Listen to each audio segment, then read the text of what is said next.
ተአምር ነው ብለዋል። እንግዲህ እኔ ምልጃዋ ተአምር ነው በሚል ትምህርት እንዳላችሁ አላቅም። ካላችሁኝም እኔ ከእናንተ በላይ አላቅም። እንግዲህ እናንተን አስተምሮ እናንተ ናችሁ የምታውቁት። የማርያም ምልጃ ተአምር እንደሆነ አላቅም ነበር። ነው ካሉኝ በራሱት ጊዜ ማይክ ሲያበሩ ይነግሩኛል።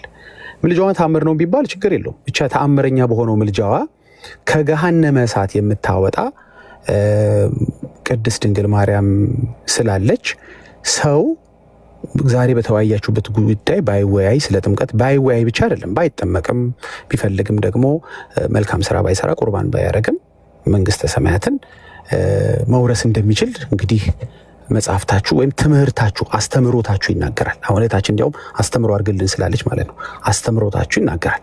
ስለዚህ ያ አስተምሮ የሚገኝበትን ከነገጹ ከነመጽሐፉ ከነምኑ ከፍቻ ያሳያለሁ። ያው እሳቸው እርሶ እንደማያውቁ አድርጌ ማውራት ስለማልፈልግ ነው። ማውራውን በደንብ ከኔ በላይ ስለሚያውቁት። ስለዚህ እሱ ካለ የእሷ ምልጃ ካለ ምልጃዋ ደግሞ ተቀባይነት የማያገኝበት ምንም አጋጣሚ የለም። እንግዲህ በእናንተ አስተምሮ ማለት ነው። ማለት ይሄኛውን ጥያቄሽን አልቀበልም ኢየሱስ አይላትም መቼም ቢሆን አይደል። ስለዚህ ማይላት ከሆነ ከገሃነም የገቡ ሰዎችን በሞቷ ማለት ነው። ያው መጽሐፉ እንደሚናገረው በሞቷ ለፍጥረት መጽደቂያ ሆና የተገኘች እናት እስካለች ድረስ ይሄ አሁን ያወራነው ነገር ዛሬ እንደው ጉንጭ ከማልፋት የዘለለ አይሆንም። ለኛ ለወንጌል አማኞች በእርግጥ የወንጌል ሸክም ስላለብን እንደዛ እናየውም። ለእናንተ ግን ድካም አይሆንም ወይ? ይሄ ተገቢ ነው ወይ? ጥምቀትስ አስፈላጊ ነው ብሎ አንድ ኦርቶዶክሳዊ ማውራት መጠየቅስ አለበት ወይ? ባይጠመቅም ይድን የለ ወይ? መልካም ስራ ባይሰራ ቁርባን ባይወስድም ይድን የለ ወይ? ምልጃዋ እስካለለት ድረስ ለዛውም ከሲኦል ብቻ ሳይሆን ከገሃነመ እሳትም እንግዲህ በእሷ ምልጃ አንድ ሰው መትረፍ ይችላል፣ መውጣት ይችላል። በጣም ይቅርታ ከአስተምህሮት የለህም ማለት ጥያቄ አሁን ስቲል ናው ከተአምር ነው እያወራ ቀደምም የሰጠች ዶክተር ሰምሪ ከአስተምህሮት አውጥተ አሳየን እስቲ ቤተክርስቲያን ውስጥ እንደዚህ ተብሎ የሚያስተምርበት አንድ አስተምህሮት የሚል ወይስ አስተምህሮት አልገባም? ዳጊ አስተምህሮት ትርጉም አልገባም? አስተምህሮት አስተምሮት መሆኑን አስተምሮት ላሳይ። እንግዲህ ካስተምሮት በኋላ ታሳያለህ ማስረጃውንና አንዴ ታፍኑኝ አይጠቅማችሁም። ይሄ ነገር ሁሉ ይነሳል አይጠቅም። ሳወራ መረጃው ሲሆን የሚባል አስተምሮታቸው መሆኑን አሳይ። አንዴ ዳጊ ሚዩት አድርገው እያወራው ነው። ክርክር ማለት አልገባኛል አላማ ይቅርታ፣ በጣም እንደዚህ ስለ ይቅርታ አድርግልኝ እግዚአብሔር በሚያውቅ ማለት በየአንዳንዱ ሰከንድ ድል ስጡ ተብለ ከአንድ ሰዓት በላይ ሳደምጥ ማለት ነው ጥያቄ ላይ ፎከስ ከማድረግ ይልቅ መበሻሸቅ፣ አንተን አይመለከትህም፣ አንተ አታውቅም ማለት የሆነ እረፍት ያጣ ህሊና ነው የምመለከትብህ። በእውኑ የምጠይቀው ጥያቄ ግን አማናዊውን አስተምህሮ አውቀህ ሲሆን ልትቀበለው፣ ካልሆነ ደግሞ ኦርቶዶክስ አስተምህሮ እንዲህ ነው ብለህ ልትረዳው ነው የምትጠይቅ ነው። ዝም ብሎ ለመበሻሸቅ ይመስላል። እኔ በራሴ አንድ ሁለተኛ አሁን ስትለው የነበረውን ለምሳሌ የኔ ሐሳብ የዮሐድ ሐሳብ ነው፣ የዮሐድ ሐሳብ የክርስቶፎር ሐሳብ ነው። እኔም ልግለጽ የዲያቆን መኳንንት ሐሳብ የሚሆን አንዲት ኦርቶዶክሳዊት ቤተክርስቲያን ወነአምን በሐቲ ቅድስት ቤተክርስቲያን የምንላት አንዲት ቤተክርስቲያን ነው የምናምንባት። ስለዚህ የምናስተምረው ስለዚያች ቤተክርስቲያን ነው። ለምን እንደሆነ እንዲህ ምን ታውቃለህ? ከምንም በፊትና በፊት ፍቅርና መረዳዳት በእጅጉ ያስፈልጋል። እንዲያ ካልሆነ በእርግጠኝነት ነጭ ነገር አውጥቼ ነጭ ነው ብልህ ጥቁር ነው ልትለይ ትችላለህ። አንተም እንደዚያው እኔ ገልብጬ ልልህ እችላለሁ። እንዲህ እንዳይሆን በመጀመሪያ በመካከላችን ክርስቶሳዊ ፍቅር ቢኖር ከዚያ በደንብ በስርዓት ወደ መረዳዳት ብንሄድ አንተ ወደ አንተ ልትወስደኝ የምትችለው በፍቅር ሲሆን ብቻ ነው። እኔም ወደ እኔ ላመጣ የምችለው እንዲያ ሲሆን ነው እንጂ ዝም ብሎ የተበሻሸቀ ከሆነ አሁን እኔ መልስ በመስጠት ፈንታ የውላንተ አስተያየት እየሰጠሁ ነው። ከዚያ እንደ ይሄ ምንድነው ማንቸስተር ነው አርሰናል የሚባል እንትን አለ ኳስ የሚጫወቱት ማዶና ማዶ ለአንዱም ደጋፊ ያለው ለአንዱም ደጋፊ መጫጫ ማለት ነው። የአንዱ ጩኸት የሌላውን ማበሳጨት ነው። ያ ዓላማው ነው። ምክንያቱም አንዱን በማሸነፍ ስለሆነ የሌላው ደስታ የሚመሰረተው። የኛ ግን ማንም በአንተ ምክንያት እንዳያዝን እንዳይሰናከል ተጠንቀቅ ተብሎ ነው የተጻፈብን። ለሰው መሰናከል ለሰው መናደድ ምክንያት የምትሆን ከሆነ የወፍጮ ድንጋይ ታስሮብ ብትወድቅ ተብሎ የተነገረልን እንደመሆናችን መጠን ምጅምር በፍቅር በወንድምነት ሊወያይ የሚችል ሐሳብ ይኖረን። ሁለተኛው ማለት የሶስተኛው አሁን የተናገርኸውን አውጣና አሳየን፣ ከገሃነም ታወጣለች የሚለውን የመጽሐፍ ቅዱስ ክፍል አሳየን። እያየን እንዳውዱ እየተረጎምን እንወያያለን ማለት ነው። ስለዚህ ማንም አንዳችን ተነስተን ስናናገር መበሳጨት ሳይሆን በስርዓት መረዳትን ገንዘብ ብናደርግ ጥሩ ነው ብዬ አስባለሁ። ምናልባት እንዲሁ ከተዋጠልህ ማለት ነው። አረ በደንብ ይተዋጣል መምህር በጣም መዝሙር ያሬድ አንድ ሰው መውረድ ከቻለ አንድ ጥያቄ ብቻ ለጠይቀው። ዳጊን ከፍ አድርጊውና መጽሐፉን ያውጣውና የዶግማ ስለ ዶግማ ነው የሚያወራው አለኝ ብሏል። ያውጣውና መጽሐፉን ከፍ አድርገሽው ከዛ በኋላ ከመጀመሪያ እሺ እንደዛ አሜን ልናገርና አጭር አይ ዳጊ ትምህርት ሊመሰረትልን ነው እየሞከረ ያለው እና ዳጊ ማድረግ ያለብህ ነገር ምንድነው የኛን ትምህርት ስማና ከዛ ውጭ ግን ታምራዊ ነገሮች ወይም ደግሞ ኤክሴፕሽናል ነገሮች እንዴት ይታያሉ የሚለውን ነገር ጠይቅ። እንደዛ ካልሆነ በስተቀር አሁን ቀደም ስትናገር እንደሰማሁት ጥምቀት ትላላችሁ፣ ቁርባን ትላላችሁ፣ እሱ አይሰራም፣ በዚህ ይሁንላችሁ የመዳናችሁ ትምህርት እያልክ ነውና ማንም መጥቶ የመዳናችንን ትምህርት ሊመሰረትልን አይችልም። ስለዚህ ትምህርታችንን ከሰማ በኋላ ይሄስ እንዴት ይታያል ብለህ ነው መጠየቅ ያለብህ። እግዚአብሔር ይስጥልኝ። ልውረድ አስገቡት ያሬዱ። እሺ ልቀጥል። እንግዲህ መምህር ክፈትልን መጽሐፉ ቆይ ቢኒ ከፍታለሁ አንዴ ሁላችንም ከወራንም ያው ከዛ ጀምረልና ክፈትልን ቢኒ አንዴ ቆይ ተረጋጋ። ዳጊ ክፈትልን መጽሐፉን አውቀዋለሁ ብቻ ሳይሆን ክፈትልን። እያየን ይሻላል። እሺ አዎ ክፈትልን። እሺ ቢኒ ሊያስወራኝ አልፈልግም፣ ስለዚህ ልክፈት። አዎ ክፈትልን። ያው ልከፍት ነው ቢኒ ተረጋጋ። እሺ ከፍት ነው።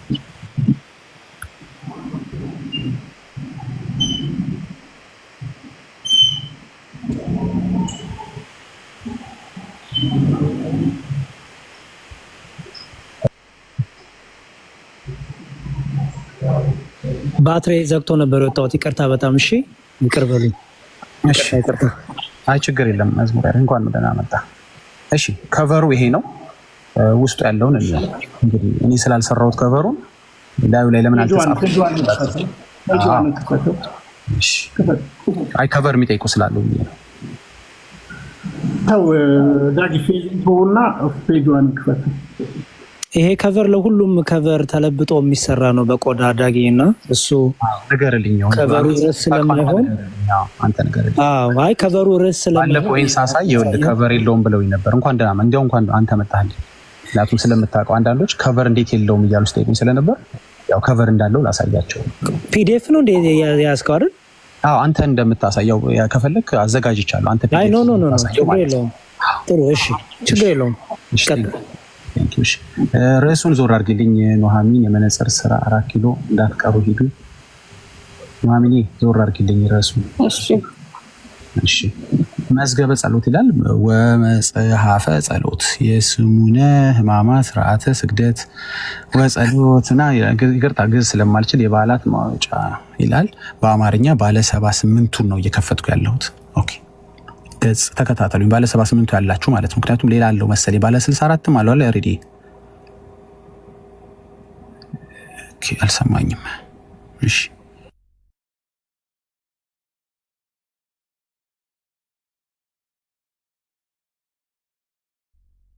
እንደዚህ ይላል። እንግዲህ ገጽ 663 ላይ ሄዳችሁ ስታዩት እንደዚህ ይላል። እኔ ቦልድ አድርጌ ራሴ ጋር ላንበበው። አንዴ ተከታተሉኝ። በሌላ እንትን ይቅርታ ደቀቅ ያለን ከሆነ እናንተ ጋርም ደግሞ ስክሪንሾት አድርጉትና ከዛ በኋላ ዙም እያደረጋችሁ እንደኔ ተከታተሉኝ ማለት ነው። አንድ ጊዜ ይቅርታ ነው እዚህ ጋር ቦልድ አድርጌ ላንብበው። እሺ ገጽ 663 ላይ አንድም ማርያም ማለት እንግዲህ ነገረ ማርያም ነው ያነበብኩ ያለሁት። ነገረ ማርያም አስተምህሮ ነው። አንድም ማርያም ማለት ውብህት ስጥውት ማለት ነው። ይህስ እንዴት ነው ቢሉ እመቤታችን እግዝእትነ ማርያም የተወለደችለት በአባት እናቷ ቤት ውህብት ስጥውት ሁና ተገኝታለች። ኋላም ለዓለም ሁሉ አማላጅ ሁና ሞታለች። እኔ አማላጅ ሆነ ሞታች ማርያም አላውቅም። እናንተ ታሳዩኛላችሁ፣ ተነግሩኛላችሁ በኋላ። አማላጅ ሆና ሞታለች። ስለዚህ ውህብት ስጥውት አላት ይላል። ከዚህም በኋላ እርሱም ፀሐይ ጽድቅ ጌታችን እግዝእትነ ኢየሱስ ክርስቶስ እመቤታችን እግዝእትነ ማርያም በጊዜ ሞቷ ከመከራ ወደ እረፍት ከሐዘን ወደ ትፍሲት ትሄጂ ዘንድ ሙቺ አላት። እናቱን ሙቺ የሚል ኢየሱስም አላውቅም፣ ይቅርታ። እርሷም እግዝእትነ ማርያም ልጄ ሆይ ወዳጄ ሆይ አንተ ነው ልጄ አንተ እናት ሆኜ እንዴት እኔ ልሙት ብትለው እርሱም ፀሐይ ጽድቅ ጌታችን እግዚእነ ኢየሱስ ክርስቶስ እመቤታችን እግዝእትነ ማርያም በፈቃዷ እንዳልሞተችለት። ኦኬ ልቀጥል። አስሚ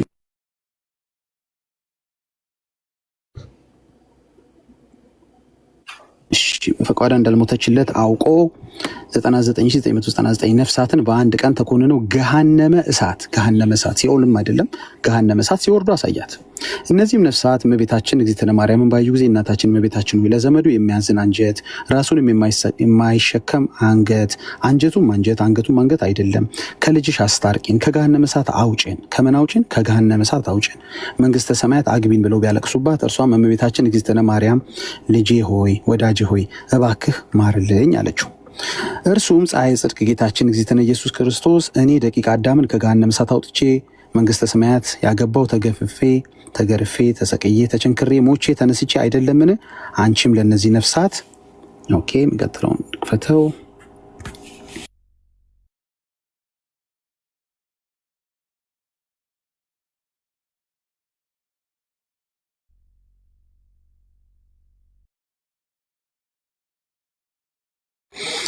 እሺ አንቺም ለነዚህ ነፍሳት በኃጢአታቸው ካልሞትሽላቸው ከኢየሱስ በኋላ በኃጢአት የሞተ ፍጡር አለው በኋላ ተነግሩኛላችሁ። አንቺም ለነዚህ ነፍሳት በኃጢአታቸው ካልሞትሽላቸው ዘለዓለም በገሃነመ እሳት ወርደው ይቀራሉ አላት። እንግዲህ በፈቃዱ አልሞት ስትለው ማለት ነው። እናቱን ሊገል የሚፈልግ ኢየሱስ እኔ እንዳለ አላቅም፣ እንድትሞት የሚፈልግ ኢየሱስ እንዳለ አላቅም። እሺ ማብራራቱ ልተውና ዝም መጽሐፉን ላንብበው። እርሷም እመቤታችን እግዝእትነ ማርያም እነዚህ ነፍሳት ዘላለም በገሃነመ እሳት ነው። በደንብ ተመልከቱ። በገሃነመ እሳት ወርደው ሲቀሩስ ስንኳ አንድ ጊዜ 7 ጊዜ ልሙት ብላ ሙታለች። ይህን አላውቅም። ኋላም ለፍጥረት ሁሉ መጽደቂያ ሆና ተገኝታለችና ስለዚህ ውህበት ስጡት አላት። ስለዚህ በማርያም ሞት ፍጥረት ጸድቋል እያለ ነው። በማርያም ሞት ፍጥረት እንደሚጸድቅ ከታመነ በእናንተ ቤት ወንጌል ራሱ ምን ያስፈልጋል? ቢበዛ ወንጌልን የማይቀበል ሰው ጥምቀትን፣ ቁርባንን፣ ሌሎችም መልካም ስራዎችን የማይሰራ ሰው ቤተክርስቲያኒቷ የጽድቅ ጎዳናዎች ናቸው መንገዶች ናቸው ብላ ያስቀመጠችውን ባይጠቀም ምንድን ነው የሚመጣው?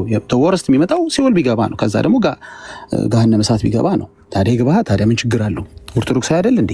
ማርያም በምልጃዋ ታወጣዋለች፣ ከገሃነምም ታወጣዋለች። እንግዲህ አታወጣውም ታወጣዋለች። ደግሞ ተሳስቼ ከሆነ ታርሙኛላችሁ። ምልጃዋ ተቀባይነት ላያገኝ ይችላል፣ ላይወጣ ይችላል። ደግሞ የሚወጣ ሰው ደግሞ እንደ ሁኔታው እየታየ ነው።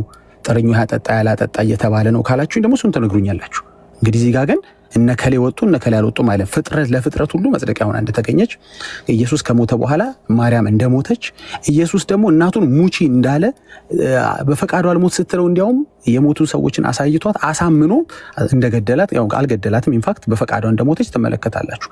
ስለዚህ ይሄ ወንጌል ነው ወይ? ይሄ ደግሞ ወንጌል ነው ካላችሁኝ ይሄ እንግዲህ አስተምሮ ነው። ነገረ ማርያም አይደል እያወራን ያለ ነው። ይሄ አስተምሮ ባለበት ቤት ውስጥ እንዴት ነው ጥምቀት ምናምን እያለ የምናወራው? ምን ይሰራል ጥምቀት? የእሷ ምልጃ ከገሃነመ እሳት ያወጣልና። ይሄ ይመለስልኝ። ወደ ሁለተኛው ጥያቄ ሄዳለሁ። ቴንክ ዩ አመሰግናለሁ ስላዳመጣችሁ። እሺ መምህር ኤፍሬም እርሶ ስለሆነ ያሉት መምህራችን እርሶ ይመለሳሉ። እኔ ግን ለዳጊ አስተያየት ልስጥና የመጀመሪያው ነገር ለሌላ ቀን የምመክርህ ዳጊ ወንድሜ መጽሐፉን አንብበህ ካልገባህ ምን ማለት ነው ብለህ ብትጠይቅ ጥሩ ነው። በጣም የሚገርመው ነገር አንተው አነበብክ፣ አንተው ፈታህ፣ አንተው ትምህርት ሰራ ከዛ መልሱልኛልክ። ይሄ በጣም የሌለ ነገር። ለምሳሌ አሁን በእናንተ ቤት የሆነ ነገር ቢኖር እኔ የማላውቀው መጽሐፍ ከመጽሐፍ ቅዱስ ውጭ የሆነ መጽሐፍ ቢኖር እመጣና ይህን ንባባችሁ አንብቤ ይሄን ነገር አስረዱኝ ነው እንጂ ምለው ከሆነ ጋር ሰፋፍቼ ለራሴ ነገር እንዲመች አድርጌ ቀባብቼ አቅርቤ ከዛ መልሱልኝ። ይሄ በጣም ትክክል ያለው ነገር ነው እና ሰው ልታሳየን ገብተ የነበረው ይመስለኛል።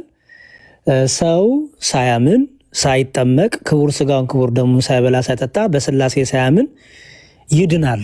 ይሄን ማስረጃ ፕሩፍ አለኝ ብለህ ነበር ያመጣው። ስለ ቁርባን አልተናገርክ፣ ስለ ጥምቀት የተጻፈ ነገር አላነበብን፣ ስለ እምነት ስለ ስላሴ የተጻፈ ነገር አላነበብን፣ ምንም ነገር አላነበብንም። የራስህን ትምህርት ሰርተህ የራስህን እሳቤ ሰርተህ የራስህን ነገር አስገብተህ ከዛ በኋላ የራስህን ነገር ገጠምክ፣ ከዛ ጥያቄ ጠየቅ ማለት ነውና ኤኒዌይስ እኛ ግን አቃንተን ስለምንመልስልህ ችግር የለውም። ለኔክስት ታይም ቢሆን ደስ የሚለኝ አንብበው መጽሐፉ ያንተ ስላልሆነ አይገባህም፣ ያ ደግሞ አይፈረድብም። ምክንያቱም መጽሐፉ ያንተ አይደል፣ የቤተክርስቲያኑ መጽሐፍ ቅዱስ ቢሆን ሁላችንም ሼር የምናደርገው ነው። ይሄ መጽሐፍ ግን የኛ ስለሆነ አትረዳውም፣ አይገባህም። ካልገባህ ደግሞ ምንድነው የሚደረገው? ይሄ ነገር አልገባኝም እዚህ ክፍል ላይ ሳነበው፣ እናንተ እንዴት ነው የምትመለከቱ? ቤተክርስቲያን ነገር እንዴት ነው የምትፈታው ብለህ ብትጠይቀን አይዊሽ በጣም ጥሩ ነገር ነው። መልሳችን ልትቀበል አልተቀበል ትችላለህ፣ እሱ ያንተ ምርጫ ይሆናል። ግን አትሊስት መጽሐፍ ስላልሆነ መጽሐፍ ያልሆነውን ነገር እንዲህ ሊሆን ይችላል እንዲህ ነው ብለህ የተለያዩ ነገሮችን ሰርተህ ከመጣ እና የጠየቅንና የመጣህበት ነገር ምንም ማች የሚያደርግ ነገር ሆኖ ስላገኘሁት ነው። መምህር ኤፍሬም መልሱልህ ፒዲኤፍ አይደለም ያዝከው፣ አይ ገስ አይ ቲንክ ስክሪንሻት ነው ያዝከው ይመስለኛል። ለዛ ነው ኔክስት ፔጅ መግለጥ ጥያቄ ያለውና ችግር የለም። ወደ ኋላ ተመለስና ከመጀመሪያው ጀምሮ መምህር ኤፍሬም መልሱልህ፣ እኔም ሀሳብ እሰጣለሁ። ካወራኝ ከአንተ ጋርም መቀጠል እንችላለን። ከዛ ወደ መምህር ኤፍሬም መሄድ እንችላለን። በቤተክርስቲያናችን ያው መምህር እያሉ እኛ ተማሪዎች ምንም ስለማንን መምህር ይቅደሙ። ግድ የለም። ዋናው ትልቁ ነገር ለሰውየው መልሱን እንዲያገኝ ነው። ወንድም መዝሙረ አንተም ትቀጥላለህ። ነገር ግን ቀጥታ ወደ መልሱ ነው የሚሄዳውን። አንደኛው ያነሳው መልስ ሰው 4 ህልውና አለው። አንደኛው በእናቱ ማህፀን የሚኖረው ህልውና ነው ወይ የመጀመሪያው አኗኗር ማለት ነው። ሁለተኛው በስጋ ተወልዶ እስከ ዕለተ ሞቱ ምድር ላይ የሚኖረው ነው። ለዚህ መቼም ጥቅስ አያስፈልግም እየኖርነ ስለሆነ። ሶስተኛው ነፍስና ስጋ ተለያይተው ስጋ በመቃብር ነፍስ ደግሞ እግዚአብሔር በፈቀደው በመካነ ነፍሳት የሚኖረው መኖር ነው። አራተኛው ነፍስና ስጋ ተዋህደው ክርስቶስ በመጨረሻ ለፍርድ ሲመጣ ንዑ ሀቤ ወደ እኔ ኑና ሁሩም እኔ ከኔ ወግዱ የሚልበት የመጨረሻው ዕለት ነው። ይሄ የመጨረሻው ዕለት ነው ማለት 4 ህልውና ማለት ይሄ ነው። በቃ ሰው ያለው የ4 ህልውና ነው። አሁን ሰው እስከዛሬ ድረስ እየኖረ ያለው 3ቱን ነው። 4ኛውን ገና አልደረስንበትም። ከእናታችን ማህፀን ተወልደናል። ከእናታችን ማህፀን እንደተወለድን ሁላችን እናውቃለን። በምድር እየኖርን ነው፣ እንደኖርን እናውቃለን። የሞተ ሰውም አለ። ነፍሱ ስጋውንም መቃብር ወስደን አድርሰናል። ነፍሱም ደግሞ በመካነ ነፍሳት እንዳለች እናውቃለን፣ እናምናለን ማለት ነው። ክርስቶስ ዳግም ሳይመጣ ግን ገሃነምና መንግስተ ሰማያት የሚባሉ አይከፈቱም። መካነ ነፍሳት የሚባሉት ሲኦል እና ገነት ናቸው። ዳግም ሲመጣ ነፍስን ከመካነ ነፍሳት ስጋን ከመቃብር አስነስቶ አዋህዶ ያኔ ፍርድ የሚሰጥበት የተፈረጎሙከ ለለ ይቀትሉ ስጋክሙ ወለ ነፍስክሙ ውስጥ እጅክሉ ቀትሎታ ስጋችሁን የሚገድሏችሁን አትፍሩ ነፍሳችሁን መግደል አይቻላቸውምና ካለ በኋላ ወባይቱ ፍረህ ወለዘው ስልጣን እንድህረ ቀተለ ነፍስ ወስጋ ህወራ hayጉሉ በውስጥ ገሃነም ነገር ግን ነፍስና ስጋን ከገደለ በኋላ በገሃነም የሚቀጣውን እርሱን ፍሩት የተባለችው ፍርድ ገና ወደፊት የምትመጣ ናት። ስለዚህ ገሃነም ብለህ አነሳው እንደ ራእይ ነው ያሳያት እንጂ ከገሃነም አወጣች አይልም ቃሉ። ሲወርዱ አሳያት ነው እንደ ራእይ። ራእይ ዮሐንስ የሚባል መጽሐፍ አለ አይደል? በሱ ልክ መረዳት ይጠይቃል። የመጀመሪያው ሐሳቡ ያ ነው። ሁለተኛው የእመቤታችን ቅድስት ድንግል ማርያም ለኛ ለኦርቶዶክሳውያን ከፍጥረታት ሁሉ የተለየች የምንላት የተሰጣት ሀብተ ውሂብ ወይም ጸጋዋ ልዩ ስለሆነ ነው። ምሳሌ ልውሰድ። በእኛ ቤተክርስቲያን እመቤታችን ዛሬም ድረስ ድንግል ናት። በሌላው ደግሞ በግልባጩ ደግሞ የኢየሱስ ክርስቶስ እናት ናት። እናቱ ስትሆን ድንግል ናት፣ ድንግል ስትሆን ደግሞ እናቱ ናት እያልሁ ያለሁት ድንግልና ያላት ሴት ልጅ የላትም፣ ልጅ ያላት ሴት ድንግልና የላትም። አንዱን ከወደዱ አንዱን ያጣሉ። ድንግል ግን ድንግልናዋም አለ አብሯት፣ ልጇም አለ አብሯት፣ ልጅም አላት ድንግልናም አላት። እናት ስትሆን ድንግል፣ ድንግል ስትሆን እናት ናት እያልሁ ያለሁት መልዕልተ ሕግ አድርጎ እግዚአብሔር ለብቻ ለዓለም ድህነት አድርጎ አዘጋጅቷታል። ተፈስሒ ፍስሕት ኦ ምልዕተ ጸጋ፣ ጸጋን የተመላብሽ ተብላ ተነግሯታል። በዚያ መሰረት ጸጋ የተመላባት ቅድስት ድንግል የጸጋ ግምጃ ቤት የሆነው ኢየሱስ ክርስቶስን ወልዳለች። ስትወልድ እግዚአብሔር ለቅዱሳን ሁሉ ጸጋን የሚሰጥ በእርሱ ያመነ ዋጋ እንደሚያገኝ ሁሉ በእኔ የሚያምን እኔን የወለደች እናት አይደለም፣ በእኔ የሚያምን ነው ያለው ጌታ። እኔ የምሰራውን ስራ ይሰራል ካለ በኋላ ከእኔም አብልጦ ይሰራል ያለ ባለቤቱ ነው። ልብ ብላችሁ አዳምጡ። በእኔ የሚያምን እኔ የምሰራውን ስራ ይሰራል። ይቀጥልና ከእኔም አብልጦ ይሰራል አለ። እኔ የምሰራውን ስራ ይሰራል ማለት ምን ማለት ነው? እርሱ ምን ሰርቷል? ህሙማንን ፈውሷል፣ ድውያንን ፈውሷል፣ ሙታንን አስነስቷል። በእኔ ያመነ እሱን ይሰራል አለ። እርሱ ምን ሰርቷል? በገሃነም ያሉትን ማለት በሲኦል ያሉትን ለዘመናት ለ5500 ዘመን ሲቀጡ የነበሩትን አውጧል አይደል? በእርሱ ያመኑ ቅዱሳን ደግሞ እርሱ እንዳደረገው እንዲሁ ያደርጋሉ። ማለት ምን ማለት ነው? ያ የሰጣቸው ጸጋ የገባላቸው ቃል ኪዳን ስለማይታጠፍ ሰኞ ሰጦ ማክሰኞ እንደ ስጋዊ ፍጥረት ስለማይቀማ ያ እኔ በእኔ የሚያምን እኔ የምሰራውን ስራ ይሰራል ከኔም አብልጦ ይሰራል ተብሎ ስለተነገረ ለሁል ጊዜ የሚያገለግል ስለሆነ እንኳን ለድንግል ለሌሎቹ ቅዱሳን ሁሉ ለነ ክርስቶስ ሰምራ ለሌሎቹም ቅዱሳን የተሰጠ ቃል ኪዳን ነው ማለት ነው። ሌላው በጣም የገረመኝና የተደነቁበት እናቱን የገደለ ኢየሱስ እንዳለ አላውቅም ብለህናል። ነፍስን ከስጋ የሚለይ አምላክ ብቻ ነው። ኢየሱስ ክርስቶስ አምላክ ከሆነ አይደለም ብለህ አትከራከረኝም። ከሆነ ነፍሷን ከስጋዋ የለያት አምላኳ ወይም ልጇ ኢየሱስ ክርስቶስ ወይስ ሌላ አካል ነው ነፍሷን ከስጋዋ የለያት? ልብ ብለህ አዳምጥልኝ። ምክንያቱም ነፍሷን ከስጋዋ ልጇ ሊለያት አይችልም ብለኛል እና ሌላ ባለስልጣን አለ ማለት ነው ከኢየሱስ ክርስቶስ ውጭ ነፍስን ከስጋ የሚለይ። ስለዚህ ይህ ትክክል አይደለም ማለት ነው። ትክክል አይደለም።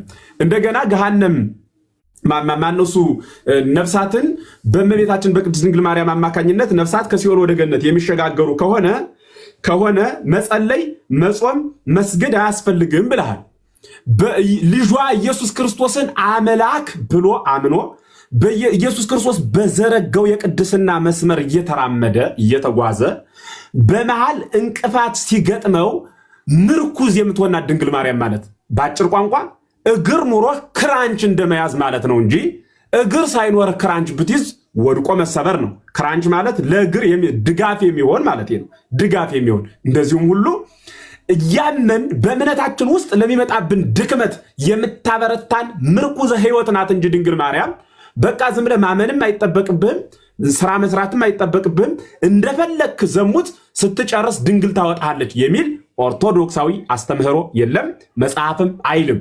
የመጨረሻው እመቤታችን ቅድስት ድንግል ማርያም ኢየሱስ ክርስቶስ እንደሚታወቀው ገና በቀዳሚ ፍጥረቱ አዳምን ፈጥሮ በገነት አርቆ አግኖ አክብሮ አስቀመጠው እንላለን። ከዚያ በላ ዕፀ ሕይወትን አይደል ማለት ዕፀ በለስን በላ ዕፀ ሕይወትን ሳይበላ ወረደ። ልብ ብላችሁ አዳምጡኝ። ወረደ። ሲወርድ መጥቶ ከድንግል ተወለደ፣ አዳነው። አድኖ ደግሞ ንስሐ ደግሞ ሰጠው። ደግሞ የሚጸጸትበት ጊዜ ደግሞ ሂድና ራስህን ለካህን አሳይ ብሎ የሚመረምር የሚናዝዙ ሐዋርያትን አስቀመጠልን። ይህ ደግሞ አልሳካለት ሲል የሰው ልጅ እግዚአብሔር ደግ መሐሪ፣ ርኅሩህ ጠባቂ፣ አዋቂ ጠንቃቂ ነውና ሁሉን የሚረዳ ስለሆነ እንደ ድክመታችን ደግሞ በቅዱሳኑ በኩል የምናድግበትን መሰላል ሰጠን ማለት ነው። ለምንድን ነው ይሄን የሰጠ? መስመሩ ይሄ ብቻ ነው ብለን ልንከሰው አንችልም።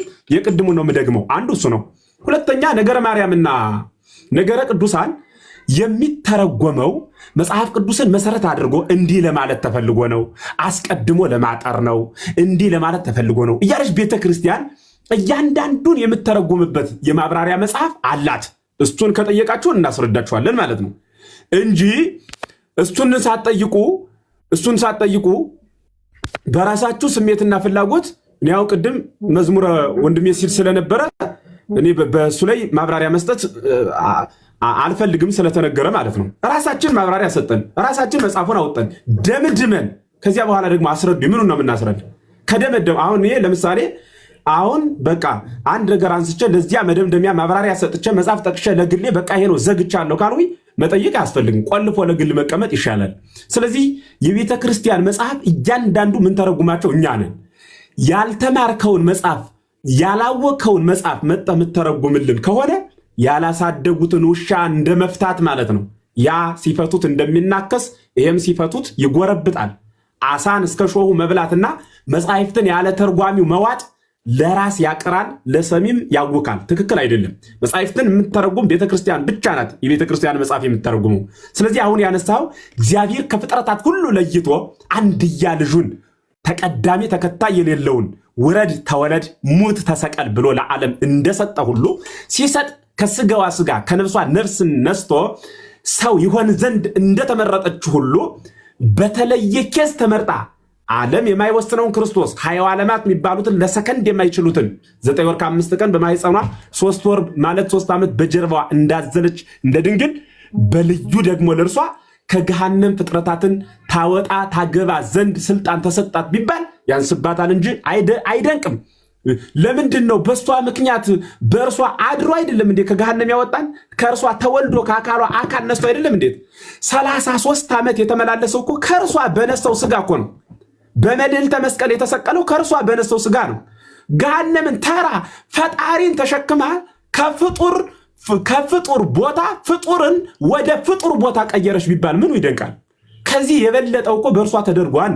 ይህን የሚያስረዳን ተአምረ ማርያም ነገረ ማርያም የሚባሉት መጻሕፍት የአበው ብራና ምን ይላሉ? አሁን እንዲያው ከሐሳብ አንጻር እንተርጉም ነው እንጂ አባቶቻችን በልዩ ጥንቃቄ እሱን አሁን ማንም እየጻፈ እየከረተሰ ሊያመጣ ይችላል።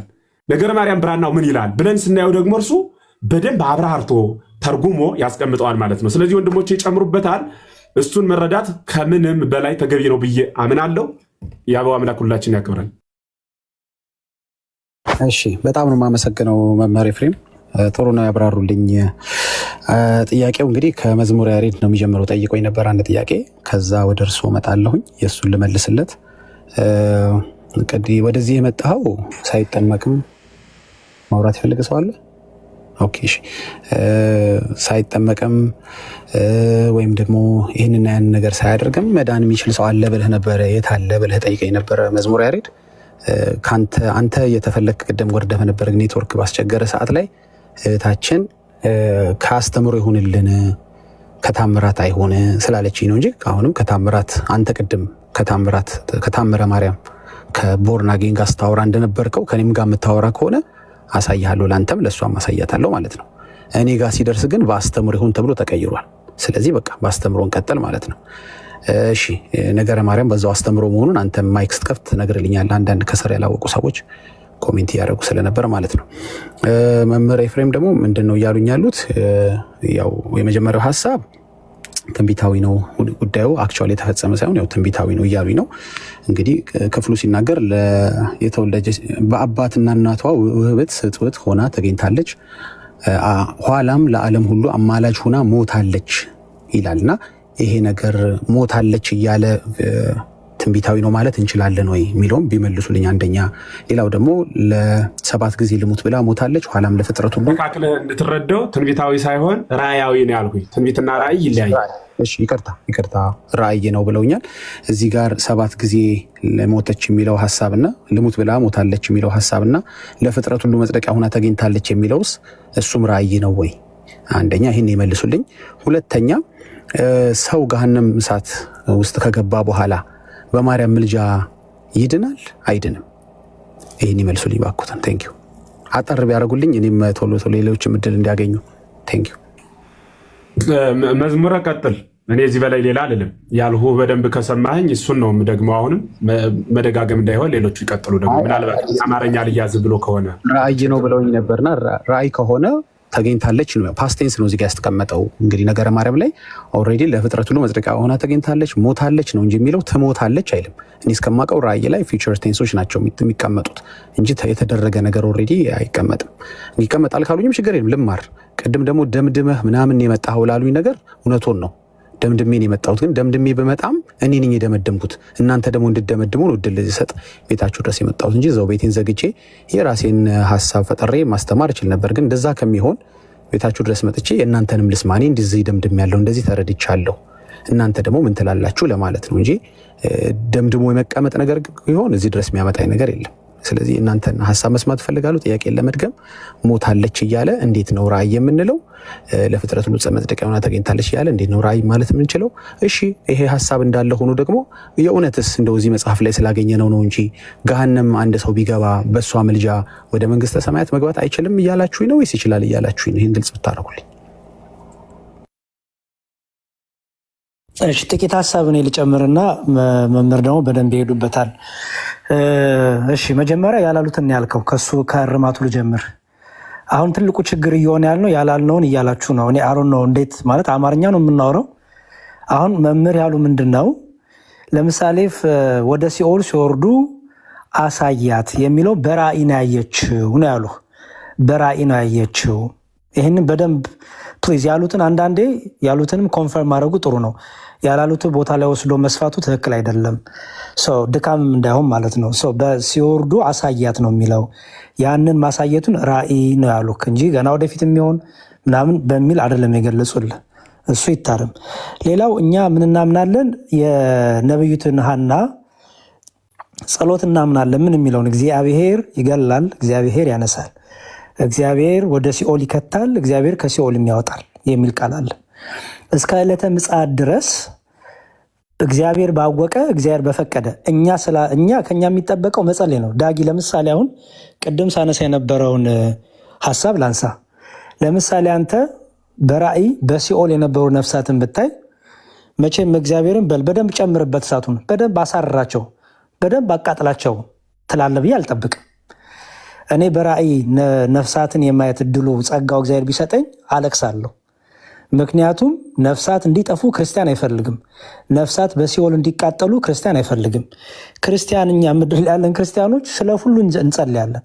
ስለሚገሉንም ስለሚያርዱንም ክርስቲያኖችን የሚያርዱ እኮ አሉ አይደል? በጨለማ ውስጥ ያሉ ስለ እነሱም እኮ ጸልዩ ተብለናል እኮ። ስለ እነሱ ነፍስ ጸልዩ ተብለናል እኮ። ምክንያቱም ለሚያሳድዷችሁ ለሚገሏችሁ ጸልዩ ተብሏል።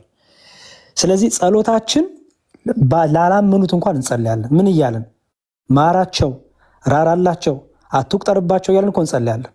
መቼም አትቁጠርባቸው የምንለው እኮ እግዚአብሔርን በምድርም በሰማይም እኮ ነው። አረ በምድር እግዚአብሔር ንስሐ የመሰጥቷቸው እንዲመለሱ ወደ እሱ እንዲመለሱ። ለምሳሌ እስጢፋኖስን በድንጋይ ሲወግሩት የነበሩት እኮ ኢየሱስ ክርስቶስን ለምን ጠራ ብለው ነው። እስጢፋኖስ ግን ተበቀላቸው፣ ወደ ሲኦል ወረራቸው አላለም። ይችላል እንደዛ ማለት፣ ግን ደግሞ ክርስቲያን ነው፣ የክርስቶስ አገልጋይ ነው። ስለዚህ ምን አለ?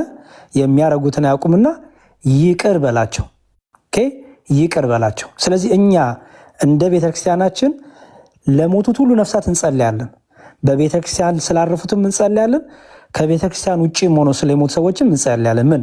የምህረት ደጆቹ እንዲከፈት፣ እግዚአብሔር እንዲራራ፣ እግዚአብሔር ከሲኦል ረግረግ እንዲያወጣልን፣ እግዚአብሔር ወደ ገሃነም እንዳይጥል እንጸልያለን።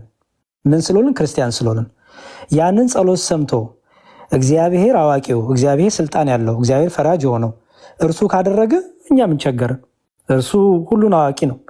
ይሄን ስንል ግን አንድ ሰው በክርስቶስ ሳያምን በክርስቶስ ሳያምን ክቡር ስጋውን ክቡር ደሙን ሳይበላ ሳይጠጣ እያልን ነው አይደለም። በቤተ ክርስቲያን ያሉ ሰዎች ክርስቲያናዊ ግዴታቸው መፈጸም አለባቸው። ድካም ካለባቸው ጸሎት እገዛ ነው ብለናል ቅድም።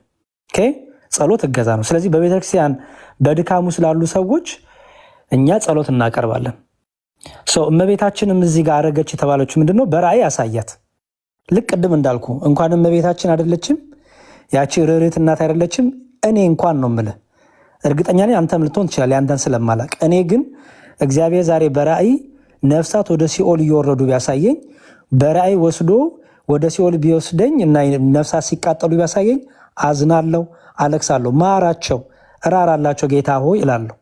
ምክንያቱም ነፍሳት ሲጎዱ፣ ሲጨነቁ፣ ሲቃጠሉ ማንም ክርስቲያን ማየት ስለማይፈልግ ክርስቲያናዊ ጠባይ አለስ አጋንንታዊ ጠባይ ካልሆነ በስተቀር አጋንንት ነው ደስ የሚለው እንደዚህ አይነት ነገሮች። ከኛ የሚጠበቀው እመቤታችንም ልመኗን አቀረበች። ምን ብላ? በነፍሳት በራእይ አሳያት ወደ ሲኦል ሲጓዙ። ስለዚህ ምን አለች? ማርልኝ፣ ራራልኝ፣ በቃ። ስለዚህ እሱም ደግሞ የእናቱን ጸሎት ሰማ። ምን አላት? ማረላት፣ ራራላት። ስለዚህ እኛ ምናምናለን እስከ ዳግም ምጽአት ድረስ አምላካችን ኢየሱስ ክርስቶስ መጥቶ ሙታን ተቀስቅሰው የትንሣኤ ሙታን እስኪሆን የፍርድ ቀን እስኪሆን ድረስ እስከዛ ድረስ እግዚአብሔር ወደ ሲኦል ያወረደውን ከሲኦል ላውጣ ይችላል። እንዴት አላቅም። እኛ ግን ከኛ የሚጠበቀው ምንድን ነው? ማር፣ ራራ፣ ይቅርበል ማለት ከኛ ይጠበቃል። እግዚአብሔር ደግሞ እውነተኛ ፈራጅ ስለሆነ የወደደውን ወደ ሲኦል ያወርደዋል፣ የወደደው ደግሞ ከሲኦል ያወጣዋል።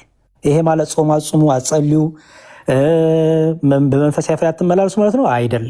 አይደለም። እንደዛ እያልንም አይደለም። እንደዚህ አይነት ትምህርትም የለንም። የቅዱሳኑ እንኳን ጸሎት እገዛ ነው የምንለው እኛ። እገዛ ንስሐ ሳይገባ የክርስቶስን ክቡር ስጋ ክቡር ደም ሳይወስዱ በፍሬ ሳይመላለሱ በቤተክርስቲያን ህብረት ውስጥ ሳያደርጉ የዘላለም ህይወት የለም። በዛ ውስጥ ኖሮ ግን ድካም ቢመጣ ግን አንዳችን ስለ አንዳችን እንጸልያለን። እኛ በሰማይ ካሉት ሩጫቸውን ከጨረሱ እና በምድር ደግሞ እኛ ሩጫችንን ከምንሮጠው ጋር ክርስቶስ አካል ያለን ብልቶች ስለሆንን አንዱ ብልት ቢሰቃይ ብልቶቹ ለአብረው ይሰቃያሉ ስለሚል እንተሳሰባለን፣ በጸሎት እንተሳሰባለን። ስለ ሁሉም ደግሞ እንጸልያለን፣ ስለ እሳት ስለ ቀጠሉም እንጸልያለን። ስለዚህ ይሄንን በደንብ አድርገህ ብታስተውሉት የቤተክርስቲያን ትምህርቱ ይሄ ስለሆነ ማለት ነው። እኔ የሚያወራሱ እኔ እሺ ጨረስክ መስሎኝ፣ ይቅርታ። እሺ ልጨርስ፣ ችግር የለውም እንዳይረዝም ብዬ ነው። እሺ ቴንክ ዩ። ረዘመብህ፣ ሶሪ። እሺ የቤተክርስቲያን ትምህርት ልንገርህ ብዬ ነው። እሺ ሁለተኛው ደግሞ ለምሳሌ ሐዋርያት ለዓለም ሞተዋል ብለን እናምናለን። ድንግል ማርያም ብቻ አይደለችም፣ ሐዋርያት ለዓለም ሞተዋል። እኔም እግዚአብሔር ቢያድለኝ ክርስቲያን የሆንበት ዓላማ ለዓለም እንድንሞት ነው። ለዓለም እንድንሞት ማለት ነው ለዓለም ጨው ሆነን ይህን አልጫውን ዓለም እንድናጣፍጥ በቃለ እግዚአብሔር። ሐዋርያቱ ተገለዋል። በዓለም ሁሉ ወንጌልን ስለሰበኩ በዓለም ተገድለዋል፣ ለዓለሙ ሞተዋል። ለዓለሙ ሞታ የክርስቶስን ሞት እያልን ነው አይደለም። ኦኬ የእነሱ ሞት ምን አደረገ? ክርስቲያኖችን አበዛ። የእስጢፋኖስ መወገር የእስጢፋኖስ መሞት ክርስቲያኖችን አበዛ። የቅዱሳ የሐዋርያቱ እያንዳንዱ መገደል መሞት ክርስቲያኖችን አበዛ። ስለዚህ ለዓለም ሞት ለእኛ እኮ ሰማዕትነት ተቀብሏል። እነሱ ሰማዕትነት ተቀብሎ አጽንተው ለእኛ ሰጡ። እኛ ደግሞ ለልጆቻችን አጽንተን እስከ ሞት ድረስ ታምነን ለክርስትናው ለምእመኑ ሞተን አሁን ዲያቆን ነኝ። ዲያቆን ስሆን ለምእመኑ እንደሞት የተጠራሁት ካህን የሆነ ቄስም ለምእመኑ ለበጎቹ እንዲሞት የተጠራው ድንግል ማርያም ለዓለም ሞታለች ማለታችን ነው። እርሷ የሚበላውን የሚጠጣውን ያስገኘች ናት። አንድ ሁለተኛ ለዓለም ሞታለች ስንል ቤዛ የሆነ ልጇን ሰጥታለች። በክርስትና ምግባሯ በመንፈሳዊ ሕይወቷ ለእኛ አርያችን ምሳሌያችን ናት። ድንግል ማርያም በንጽህና በቅድስና በአማኝነቷ በትህትናዋ ለንጽህናችን በብጽዕትነቷ ምሳሌ ናት፣ አርያችን ናት።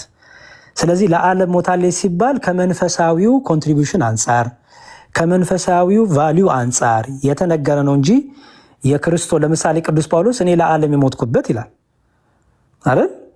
የተሰቀልኩበት ይላል። መቼም ክርስቶስ እንደሞተው ማለት ነው አይደለም። ሕማሙን መከራውን ለወንጌል የነበረውን ትጋት ሁሉ ነው የምንተረጉመውና ያንን በዛ ብትወስደው መልካም ነው። የኛ የቤተክርስቲያናችን ትምህርትና ትርጉም ይሄ ነው። አሁን አንድ ሰው መጥቶ አይ ይሄ እንደዚህ ነው ቢለኝ እኔ ሳቄ ነው የመጣው። ምክንያቱም እኔ የማምነው ይሄ ነው፣ ቤተክርስቲያን ያስተማረችኝ ይሄ ነው እያልኩ እየነገርኩት አይ ኖ ይሄ ነው ብሎ ድርቅ ካለ ያው እንግዲህ ምንም ላደርገው አልችልም።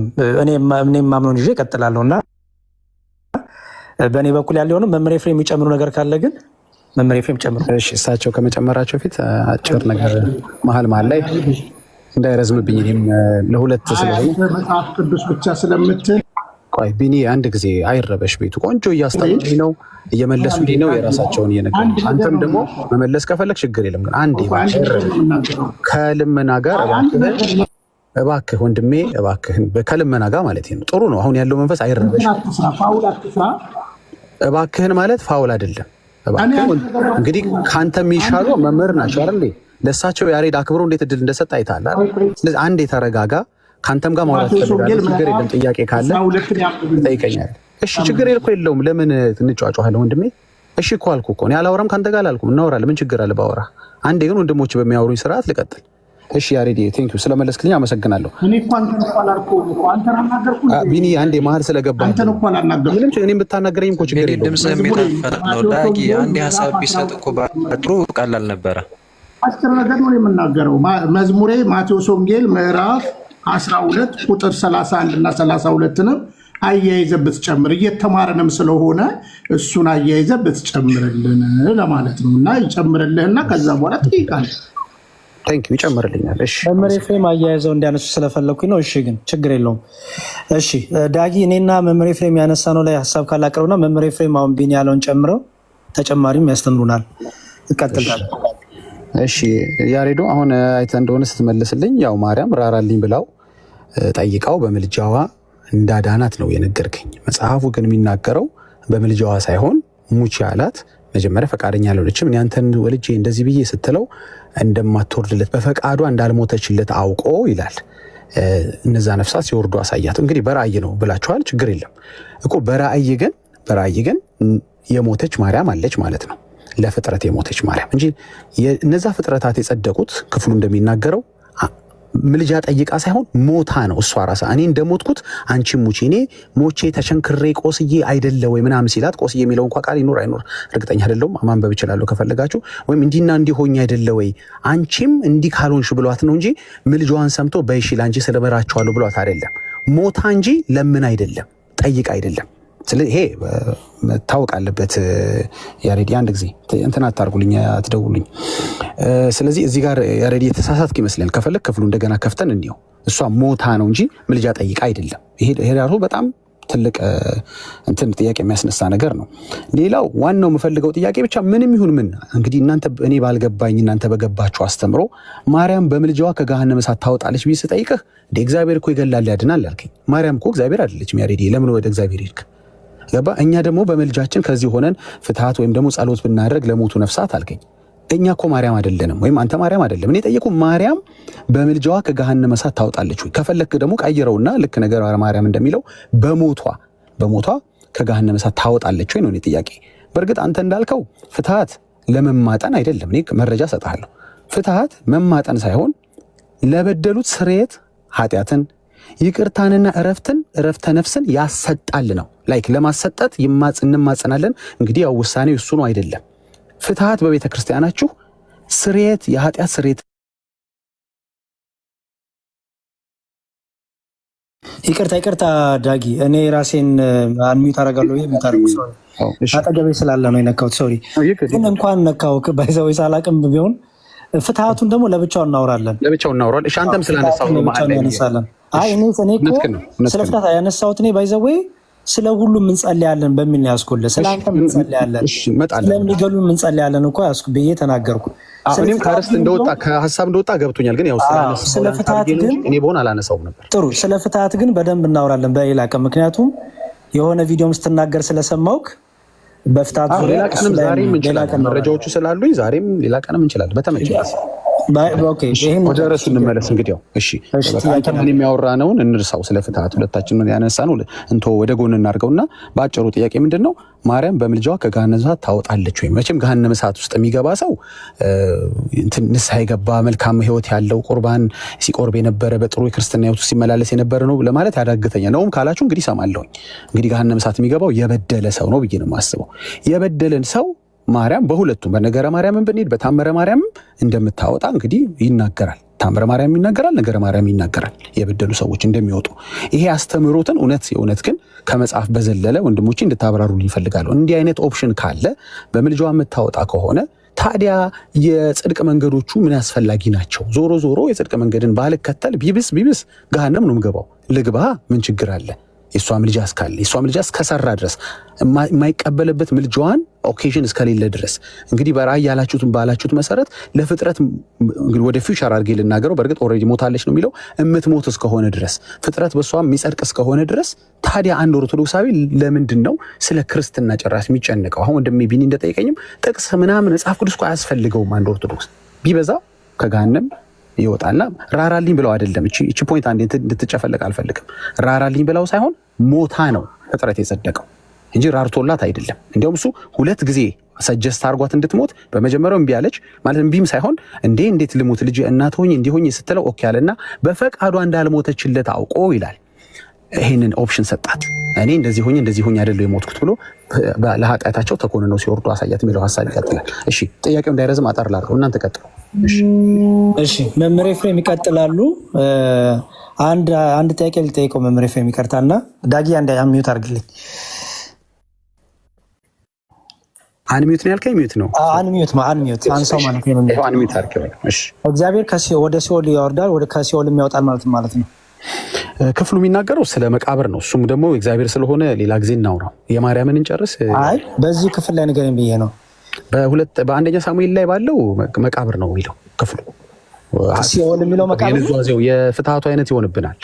አይ ነው እኔ ስለአንተ ትምህርት ነው የጠየቅኩ። ፕሊዝ በአንተ ትምህርት ነው። ሲኦል የሚለው መቃብር ነው።